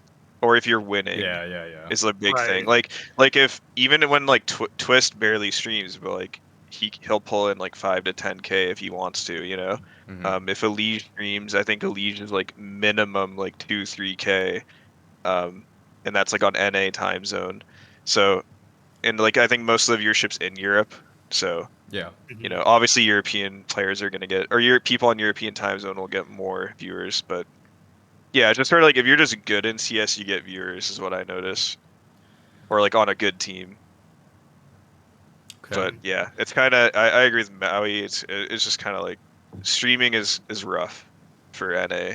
It's literally just, in my opinion, the only value is just like you show who you are, and if you're a no commer, then don't stream because then you won't get picked up. So Yeah. Yeah. If people can see your negative aspects of your gameplay, then it's actually just doing you a disservice entirely. oh yeah, then Uh, it's like confirming I don't want to pick you. yeah. Um, okay, I think that can lead us Did to. Oh yeah, what? oh, never mind. I thought go right ahead. I was gonna talk. I was I was gonna gonna just briefly talk about the RMR because I mean, okay. it just I did want to mention one thing right before that sure. so people have made like a big deal about the value of like we play and what it's done for the European scene and how you've had like a lot of people have a breakout. Yeah. Like your Zerchian, your JDC, your Mnmzzz, people like that have had like a breakout start to their career because of the We Play Academy League. And I know you've worked on that broadcast. Is there any like I heard a really interesting opinion, but I kind of want to hear what you guys think first about. Do you think that's a potential solution for NA is getting into the academy space at all? I What do think we think? I think you need just more stable tier one orgs first because the we play. If I'm I don't know the exact details of this, but to the best of my knowledge, what happens is that these teams that are in the We Play Academy League are partners with it, so they kind of have like a buy-in, or they're like helping fund it all. So that in a way is driving interest because when they see Astralis and Navi are part of this thing, they've associated their brand by it by choice, and so the thing is in NA, like there would be an EG. Let's just say like best case scenario, EG Academy, Complexity Academy, Liquid Academy, and that's it. Unless you get some Brazilian orgs too, and then you can get Fury Academy in there, but they're already in the European We Play Academy League, and Right. you could get a handful, but like there almost are just not enough orgs right now where it'd be like a solid enough product in my eyes to be viable. But I do think that if an NA org wanted to make an academy team and join the We Play Academy League, sending people to Europe, that would do a lot for that team because they would get to be in Europe Mhm. for over 2 weeks, get to not only play the academy teams but scrim against other guys too, and all that time there. I mean, I think we already got to this that the more time NA people spend in Europe, the better they're going to be overall and carry back better practice habits, better just more interesting stuff when they actually compete in NA again. I think what's more valuable is it's kind of hard because of conflict of interest, but if we could find a way to where like Liquid, EG, Complexity could have academy teams, but they could also have the same rights to attend like Pro League or the major. If we could somehow figure a way where like obviously there's like a big conflict of interest Right. there, but it's just like if we could get around that somehow, I don't know how you would at all. It's like Yeah. impossible, but it's just like that would help a lot because then the orgs with actual money have even more reason to invest more, and then the players would also want to be on the academy team, because like the huge negative of if like let's say EG's like let's make an academy team.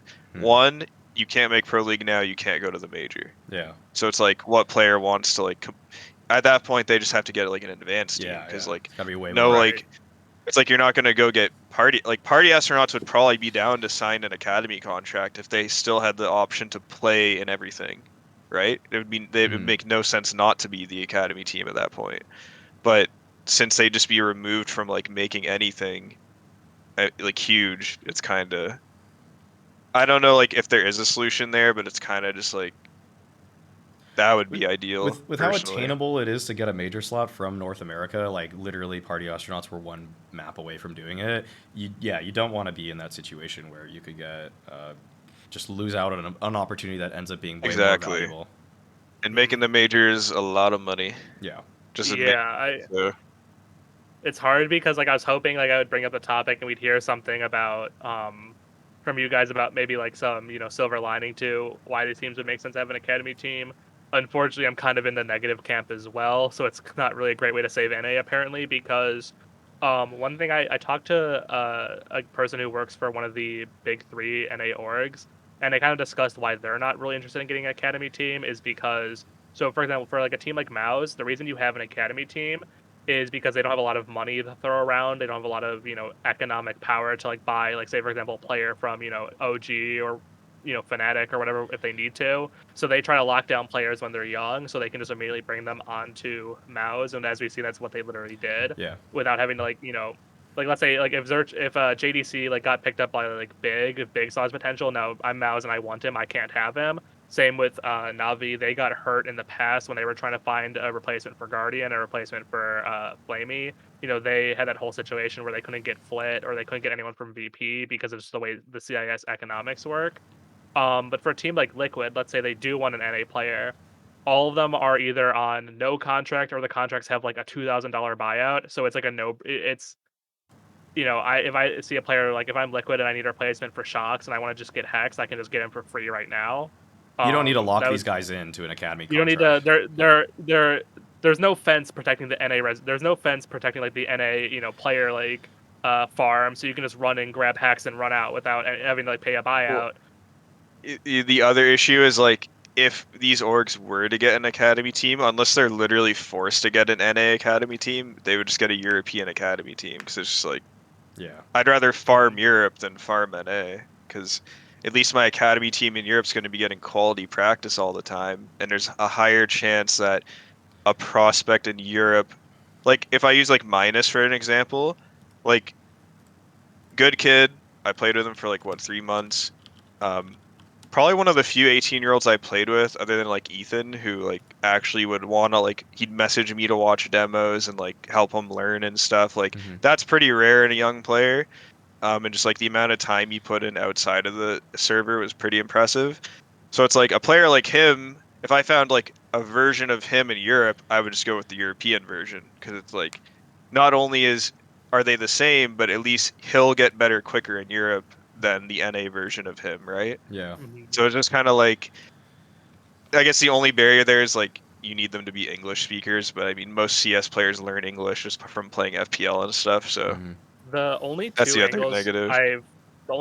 I've heard that might like work out in this favor is the first one.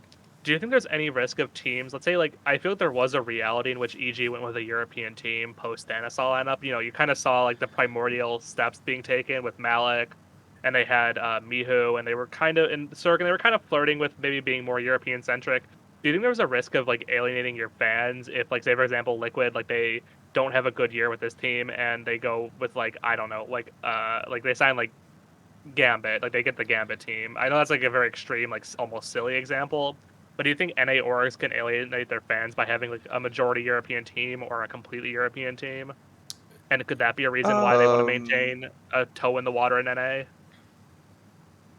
to my knowledge, it's in the benefit of NA orgs if they stay majority NA, because I think ESL helps teams that I think ESL helps NA teams more if I don't know all the details about it, but There's some it's just incentive like program, yeah, there's an incentive to have a majority NA team if you're an NA organization.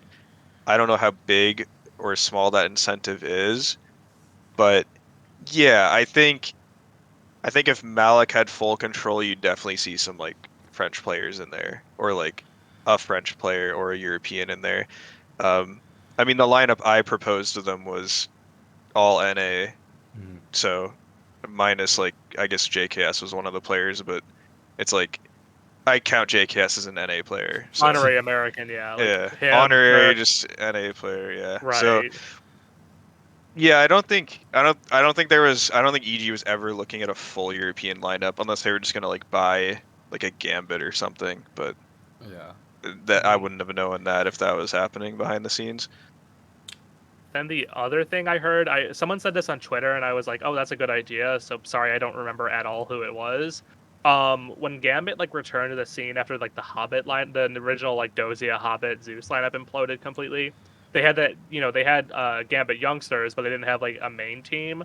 Would it be a path to like, let's say, I don't know, for whatever reason, like 100 Thieves wants to return to CS:GO, but they want to like dip their toe in the water and they don't want to spend a lot of money and they do want to support NA, but they don't want like the expectation from their fans that they're gonna like win the major.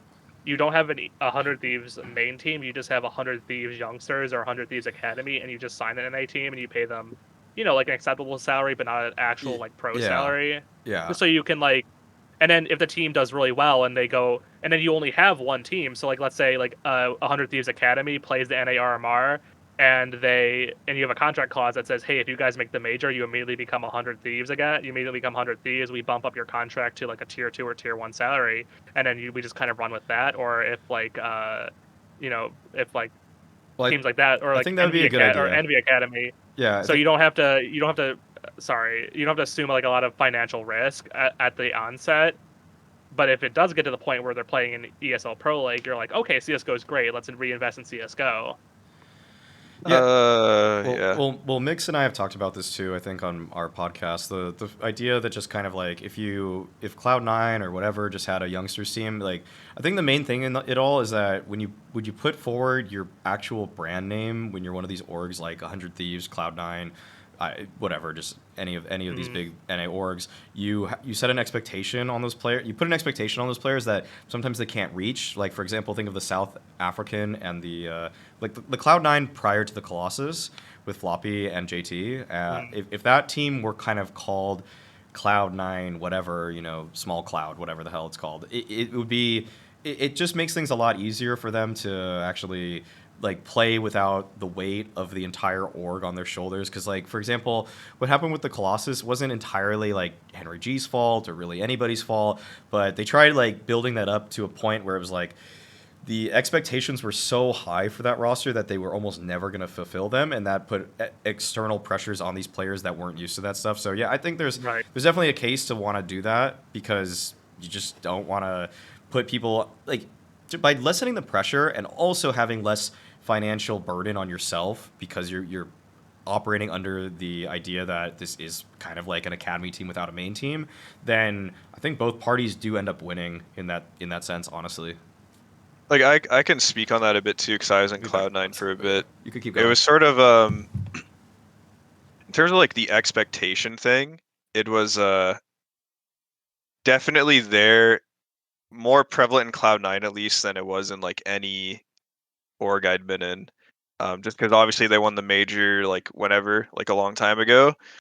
So that sort of just keeps carrying on no matter what team comes after. It's like, we're the major winning NA brand, right? So it's like that expectation's still there, and it's like it didn't affect me as much because like you have fans who are like obviously supportive in Cloud9, then you have the fans who are like way more critical. It's like, oh, you lose like one match, it's like, oh, like you don't deserve to be in Cloud9, like, or cut half the roster, blah blah blah. So like there are fans like that too.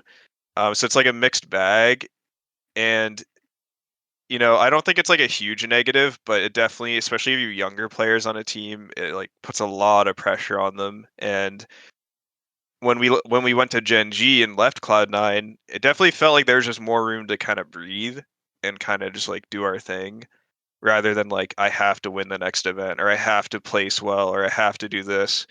Um, so I think that's something that's like super beneficial for like some younger players, like you said, like having the academy title, because it's like if it's called like Cloud9 Academy, the fans can't really like. I mean, they still could They actually, but will, but they shouldn't. they still could somehow inflict the pressure of like that Cloud9 won a major five years ago or whatever. But yeah, it's just like that's the one thing I noticed when I was in Cloud9, like that like Gen G was just a continuation of the project from Cloud9, right? So it's like it was pretty much the same team. But yeah, we went to Gen G and it was just like I don't want to say we did better because we were in Gen G, but it was like a mixture of everything, right? Mhm. And it just kind of, we got Som, and I think being in that environment like helped Som a lot too. Just like, he wasn't on Cloud9 obviously, but I think he would have played worse if he was in Cloud9 potentially, just because of the pressure that comes with it. Yeah, and I do think like that would like now I'm like all like excited about an opportunity that doesn't actually exist in the real world.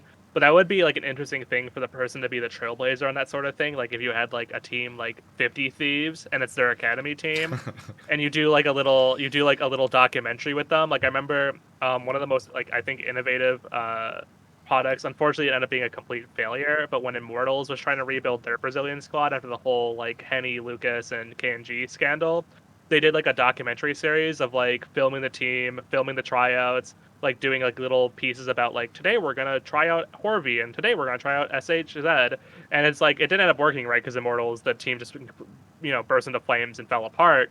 But if you just had like 50 Thieves is living in the 50 Thieves team house, and we're gonna follow them around with a camera, and oh no, this player's had a blowout, so he's off the team, and we're gonna bring in this youngster or whatever, and then these players are like on on Yeah. camera the whole time, and they're being Mhm. paid like a fair salary, and they're in a team house. I know team houses sort of have like a bad rap these days for like pro teams, but I do feel like they could still be valuable for like an academy side, just to get them all in like more of like a boot camp style instead of just five guys living cross country talking to each other over TeamSpeak or whatever. Like, Yeah, I think.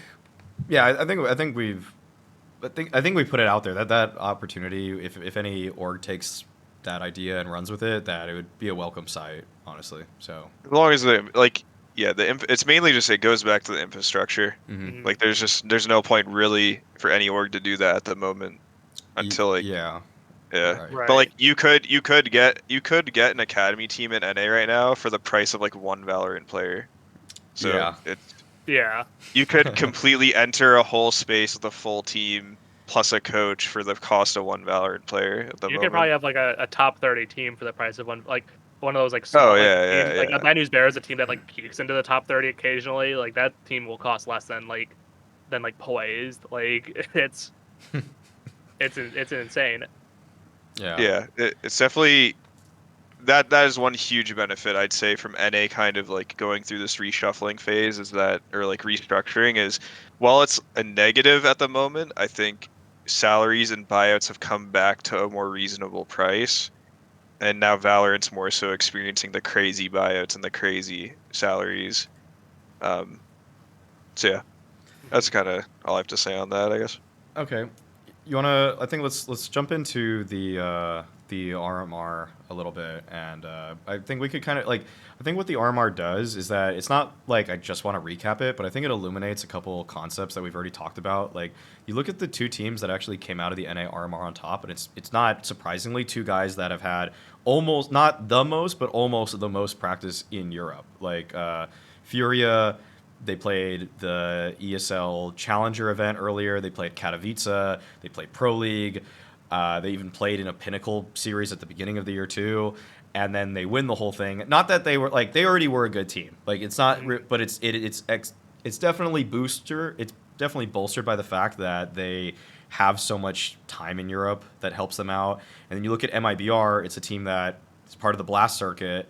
They've played now in multiple Blast series. They played in the most recent spring and the fall before that with pretty much this exact same roster, with the exception of a guy that had to stand in because I think somebody was sick or something like that. But either way, uh, Yeah, they had decent European experience. Yeah, exactly.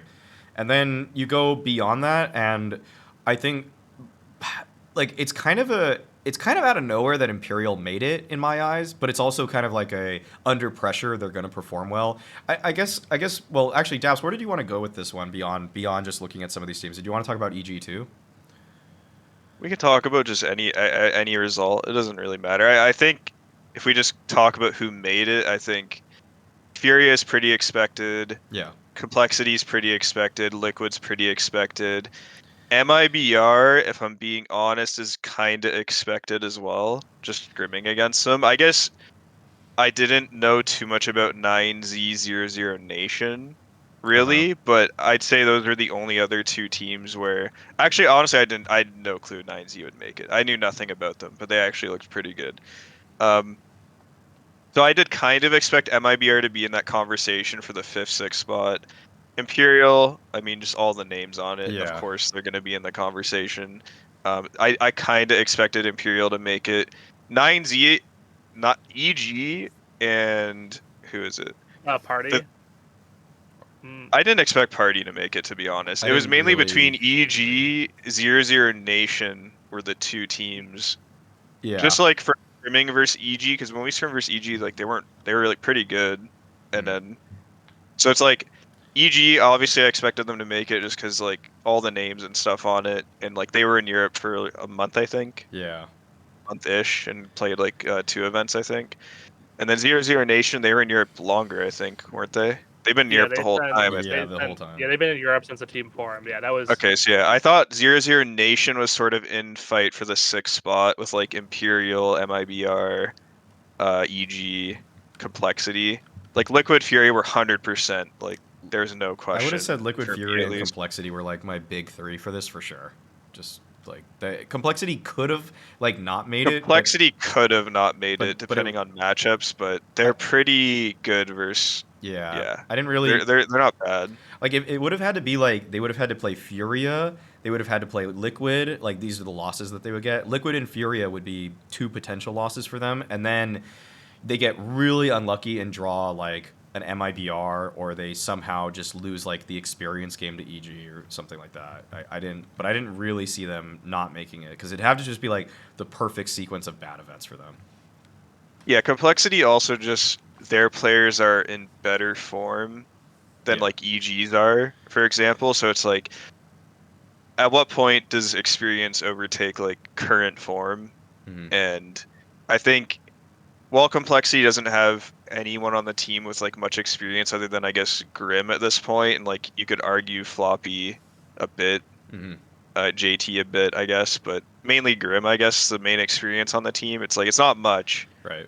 But they're all friends, they all get along, and like being on energy as well. Just I know how important that is, of just like making sure you're like in a team where everyone vibes, and you know it can get to the point where it gets to be unproductive sometimes if it's like too friendly, but as long as you have that force who's like pulling them back to reality and keeping focused while having fun on top of it, it's sort of the perfect like storm for a team. Like my projection for Complexity is they either get to like top 15, top 10 within the year, or it's like I think, or they like they kind of steadily progress. I don't think they like drop off though. I don't think it's like possible for them to get worse.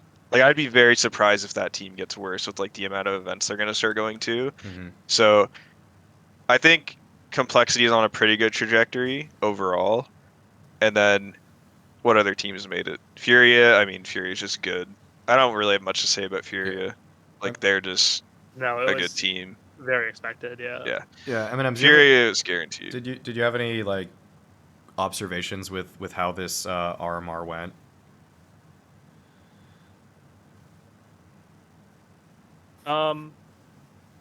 Zero Nation did a lot worse than I expected. I know that's not necessarily within like the sphere of what we're like talking about with the NA players. I mean, Mnmzzz is kind of an honorary American, right?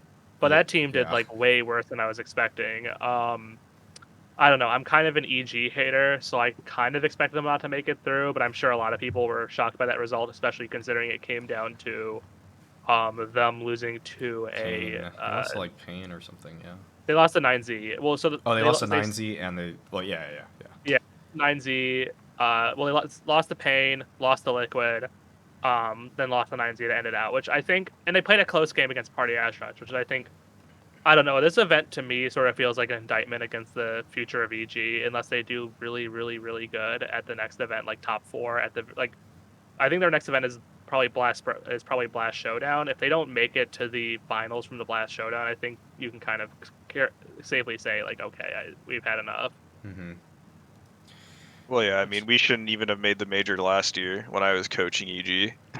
Like that team was dead the whole time I was coaching it. So I All mean, it took was playing. it's literally it should be tech. Yeah, it's just like it's kind of rough, but yeah, I mean, like I'm friends with like pretty much everyone on EG, so like I can't like speak badly. Like I don't want to speak badly, That's but it's fair. also just like it's a team where like if you give them more time, they will obviously improve. Right. I think the only issue that I really had with the lineup was that most teams that I made in the past usually have like one person who's more of like an unknown, right? Or like someone with a lot of potential, for example, which is why I really wanted JKS because I still truly believe that JKS is a player who hasn't been on like a top, like again, I don't want to sound like I'm shit talking Renegades now, but it's like JKS is a player who, like, if he gets put into like a top tier like team with other top tier players around him, where he's not the only top 20 player in the world around him, like he's gonna be insane.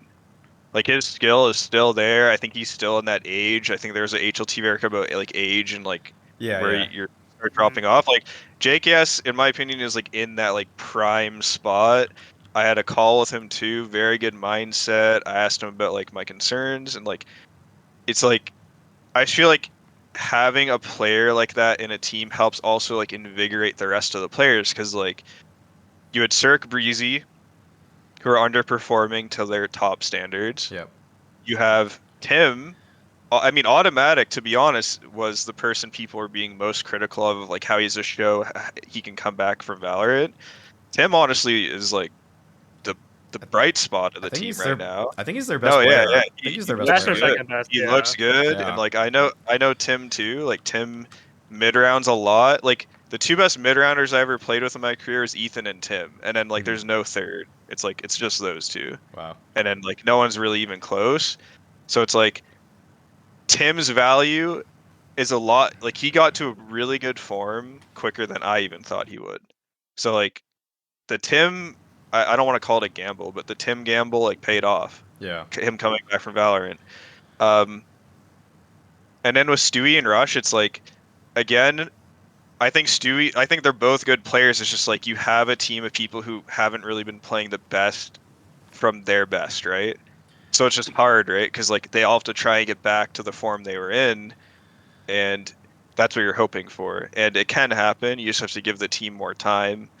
Um, and since everyone's just so critical of them, just because like they obviously make more money than some of the teams they lose to, but at the end of the day, it's like it's a team built of like all experienced vets who have hit like really high peaks in their careers, and they're all pretty young still too. Like I think Tim's the oldest at like 25 or 26, and Tim looks really Yeah. good. So He's it's like 25. But yeah. it's just like if they can find their footing, however that needs to happen. Because like I'm not gonna like I didn't watch all their games, and I'm not really down Mhm. to be like too critical of each like either individual on the team. But it's just like I know all of them have it.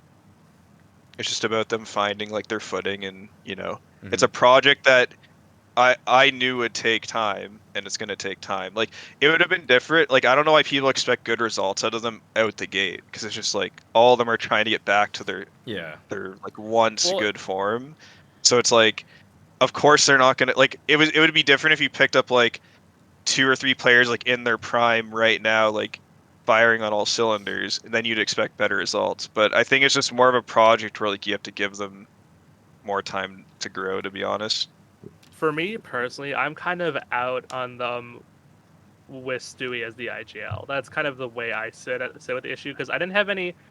I felt like their performances, while uninspired at the first Blast event they played, I was like, okay, it's still very early days for them as a team, But now that I've seen kind of Stewie at the helm of Liquid for the majority of last year and now for 4 months this year, I just don't know if he has like if his leadership style really works in this current meta and at the top level of competition. I would love to see maybe I don't know if I would even cut him as like if you were just gonna get another IGL to take over from his place, but I think everyone on the team is still capable of being tier 1 players. I just think they needed like a leadership change in the form of the IGL, whether that's like you go and get like a European IGL or because you can't really get an American IGL unless you're gonna do a massive gamble.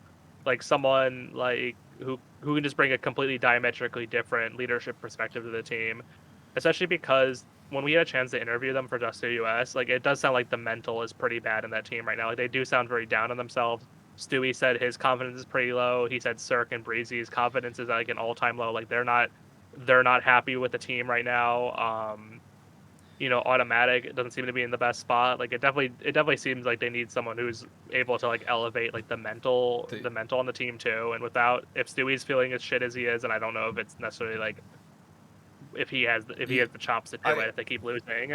Yeah, I got to talk to them a good amount at this event. Some of it made it to air, some of it didn't. And I'll just say some of this part because this was an interview with Automatic that never reached air, and yet he said a lot of good stuff, is that his confidence, for some reason, it was almost like this. At Blast, he was kind of like, it felt like, and I'm putting words in his mouth for this part, but it's like he was almost playing with like house money, as in like he knew he was like going to be treated like I'm just coming back, so he kind of had a style to his play where he felt, I guess, more free. But then it's kind of like he somehow had this sobering realization going into Pro League that, oh wait, I'm actually a rookie, and it's almost like he realized he didn't know so much again, probably from just going into scrims and playing some matches and stuff, and then I think now his confidence is like still in that period where he's kind of like, he feels like a rookie, but I think he's taken a lot of at least the good parts of what he did at Blast, and he's just like extending on those. And when I talked to kind of some other people on the team, it did feel like Malik, when I talked to Malik too, like the confidence is such an important factor for this team, and so even things as small as like what side they start on a map can determine the entire flow of the entire game for them, which is like a crazy thing to hear from a tier 1 team. You don't really expect that starting on T side or CT side should really matter, because like I don't think really the top 5 teams in the world care that as much as that. Like starting on C, like he was almost like, it's a mind game for us when we know on third map we're going to start on CT side. Like he thinks their chances of winning the series is so much higher just because they're going to have that confidence going into it. And I was kind of like, that's a very strange supposition for a team. Yeah. I mean, I can speak, like, when I was coaching the team, like the team was dead, but I was working more with like Cirque mainly because like he put the most time in by far. Yeah. And like I would rewatch Cirque's games with him, and it's like he wasn't really making too many mistakes. He'd miss a couple op shots here and there, which is like uncharacteristic from when I used to play with him. But overall, like people are super critical of him, obviously, because he's an opper, and like generally, even if like the team's bad, you should still be able to do well as an opper, is what people always say. But the truth is like Cirque was pretty much in a dead team for like almost a year. Yeah. And then now he's coming back to a team where, I assume Stewie's calling style is different from how like Stan called. Probably different from how I called even back from when he played with me. So it's like Cirque's kind of going into like a new stage, and he didn't even look bad. Like he looked like most of them looked pretty good this event. Like this was their best event, even though they didn't make the major. Yeah. And like, but go I ahead. want to challenge that perspective a little bit, because I do feel like even though it is like a big LAN important event in Europe, they were only playing American teams and South American teams. Like I don't necessarily know if 90 was good, man. 90 was actually good. Like as much as they shouldn't be on the level of EG in terms of name value, they were like a good team. Like they're a really good. interesting team. But I mean, we're 4 months into the year, and they haven't beat a European team yet. So it's like this event was their best event yet, but I feel like they still have like a very long way to go into being relevant on the world stage. I mean, I'll touch on what you said about Stewie IGLing. Stewie's the only player I have not played with on that team, but I do agree to a point where Stewie's best role by far is second IGL, at Mm-hmm. least from like watching his career. Even when they won the major, like it was With Tarek, Tarek, but yeah. like it was Tarek IGLing, but Tim talks a lot. Like Tim mid rounds a lot, and then Stewie on top of that mid rounding. So I wasn't in the old C9 team, but they have like most of the core back. But it's like if they're trying to play like, it's just like that's how their system was. I assume where like all three of them were talking. Um, so yeah, it's like now you don't have Tarek now, so now it's just Tim and Stewie, and then Cirque, Breezy, Rush, and just from like playing with them, it's like I guess they don't have like I don't know their systems, so again I can't really go into this without like just assuming things, but um, I think it again I don't know like how many tournaments has Stewie won where he was the main IGL? Uh, not many. Not somewhere between 0 and 2, probably. Like, Yeah. I mean, I'll fact check this if you want to keep talking. Summit 8 Because yeah, because like I think online. Yeah. because like people give Stewie a lot of shit right now, but Stewie is by far one of the best players like in the history of NA by Yeah, far. yeah, It's not yeah. even close. So it's like there's no shot I would ever cut Stewie, but like I would put him back in a role like he's like the aggro player who is Stewie's like one of the best intuitive players in terms of making decisions like in the moment and making the right choice. But in terms of like leading a full team, and then I don't know the combat like they have a full coaching staff now. Like they're investing, EG's investing way more than when I was there. Like they have Mm-hmm. a full staff. Yeah. Like yeah, they have everything right now. So I don't know the dynamic with Malik either and stuff, but um, it's hard to like say a roster change in my opinion from my point of view because I didn't see all their games so I Yeah. can't and it's hard again being an IGL it's hard to like blame an IGL too right because like maybe Stewie's calling well but maybe someone doesn't listen to his call maybe someone doesn't hear him maybe someone doesn't react the right way he wants to and then also for a team to be really good, you can't micro everything. Like any team where an IGL's to micro four players, it's just not a good team at that point. You could maybe win a tournament like here or there, but if the players are all insane, but you're not going to be consistently good. So maybe there's a chance that like other players aren't talking in the round and Stewie has to do a lot of the talking, or maybe I'm completely wrong and it's like Mm-hmm. maybe Stewie's calling is worse than I think it is, but it's like they're all so experienced and have all accomplished so much to where like I don't think it's I think they're going to be able to find a solution to like make it work to an extent. My only concern is more so just like straight up individual firepower and like can people find the form that they once had? Because at the end of the day, you could call perfectly, but if your players aren't killing stuff, you're just not going to win. Or like, if you Yeah. play versus FaZe and you're playing versus like Rops and Brokey and Twist, it's like they're just gonna eat like even if Kerrigan makes a wrong call, like they could just win the round. And that's like how I felt on Energy sometimes too when I was playing with them a long time ago. Is like there was times where like I'd make the wrong call or maybe not the best call, but like Breezy would just get like 1v4 or something or like have some There, crazy round, right? there was So that it's like line that Kerrigan gave in an interview where he's like, "Yeah, we couldn't really call this strat before with Olaf because now with Rops he can just win the 1v2s." I was like,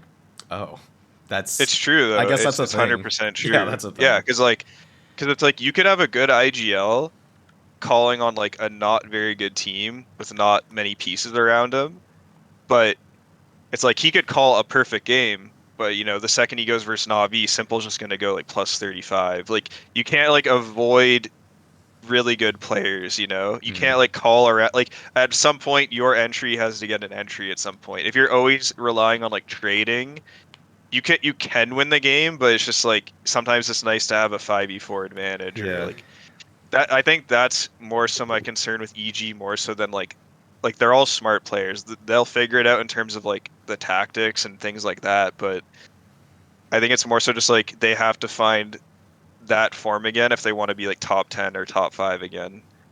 Because Because I think that is their expectation, right? For an org like EG, Mm-hmm. and just sort of the expectations there. Like they're expected to make the major. They're expected to like at least get top 4 at a tier 1 tournament. Be competing with like Navi, Heroic, all these teams, right? So Yeah.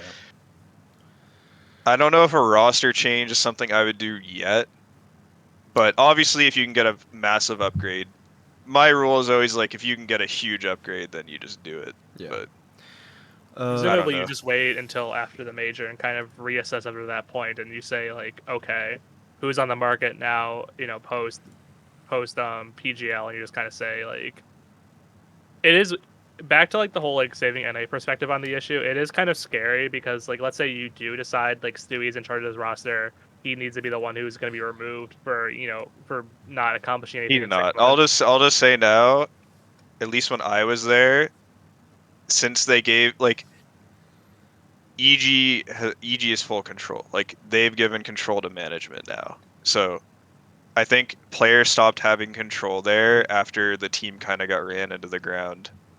But so like let's say they do want Before to, from before. yeah, but if they do want to get like a new IGL, if that's a decision that management makes, it is scary in a saving NA perspective that it had to be a European IGL because there's really no one that can, unless you're like poaching JT for whatever reason from complexity, or I don't know, like maybe post major like Nitro, they cut Nitro if he has like an abysmal performance at the major. I don't think he will, but unless it's like Again, I just don't even think that's like the issue though. Like if they had the chance to get a player like Rops or something, I think that helps way more than getting a new IGL in my opinion. Like mm, the amount of confidence you gain from having a player who's just running around the server just eviscerating everybody is crazy. Like I had it once with Mixwell and I had it once with Cirque. It's like getting that one player who literally just can take over a game makes everyone else play better. And then other people are more willing to take risks because they know that guy's alive and vice versa, right? And then it just provides confidence for the whole team. Um, so that in my opinion, if they were to make a roster change, it would have to be for someone like pretty substantial. Like you could get an IGL, but I'd rather just have Tim IGL. Like if we're really gonna do it, like Tim can IGL if he wanted to. I don't think Tim wants to, but if I was gonna switch IGLs, I would just have Tim main IGL and then have Stewie second IGL, and I think that would be a better solution in my opinion. But again, it's like you have to want IGL to IGL, right. and most people don't want to IGL, so it's I Right. do think that was they kind know of their their. issues more than I do, but I think that was kind of like the when this team was initially being formed. I do think that was their plan originally because they obviously wanted Valda instead of Rush. So I don't know if that's like something they'll come back to the drawing board, post major and say like even if Rush hasn't done a bad job, we kind of formed this roster around the premise that we would have a star person, just like a star all arounder in Rush's position. But I don't know. This roster needs more time, but I think for me, post major is when they need to make a decision about what their future is going to look like. Yeah. yeah. Okay. I think we can wrap up on there. We've hit a pretty good time Yeah. already. This has already been 2 hours, so this has been pretty good. I think what we covered was overall pretty solid in terms of just illustrating what the main problems are in NA, and then the last part about the just state of NA teams in tournaments right now. That's not a bad addition too. So yeah, I think we'll close it there. So I don't know if we're gonna like do this again or what right now, and I'm just gonna put this on the video anyways. Like, but either way, I think this went pretty solidly. We'll see how it does. We'll see how we feel about it. But thanks Mnmzzz for coming on. Of Thanks course. daps for coming up with the idea, and yeah. So hopefully we can improve the state of NA with this kind of podcast. So thanks everybody. That's gonna be it. All right. Peace. Yeah.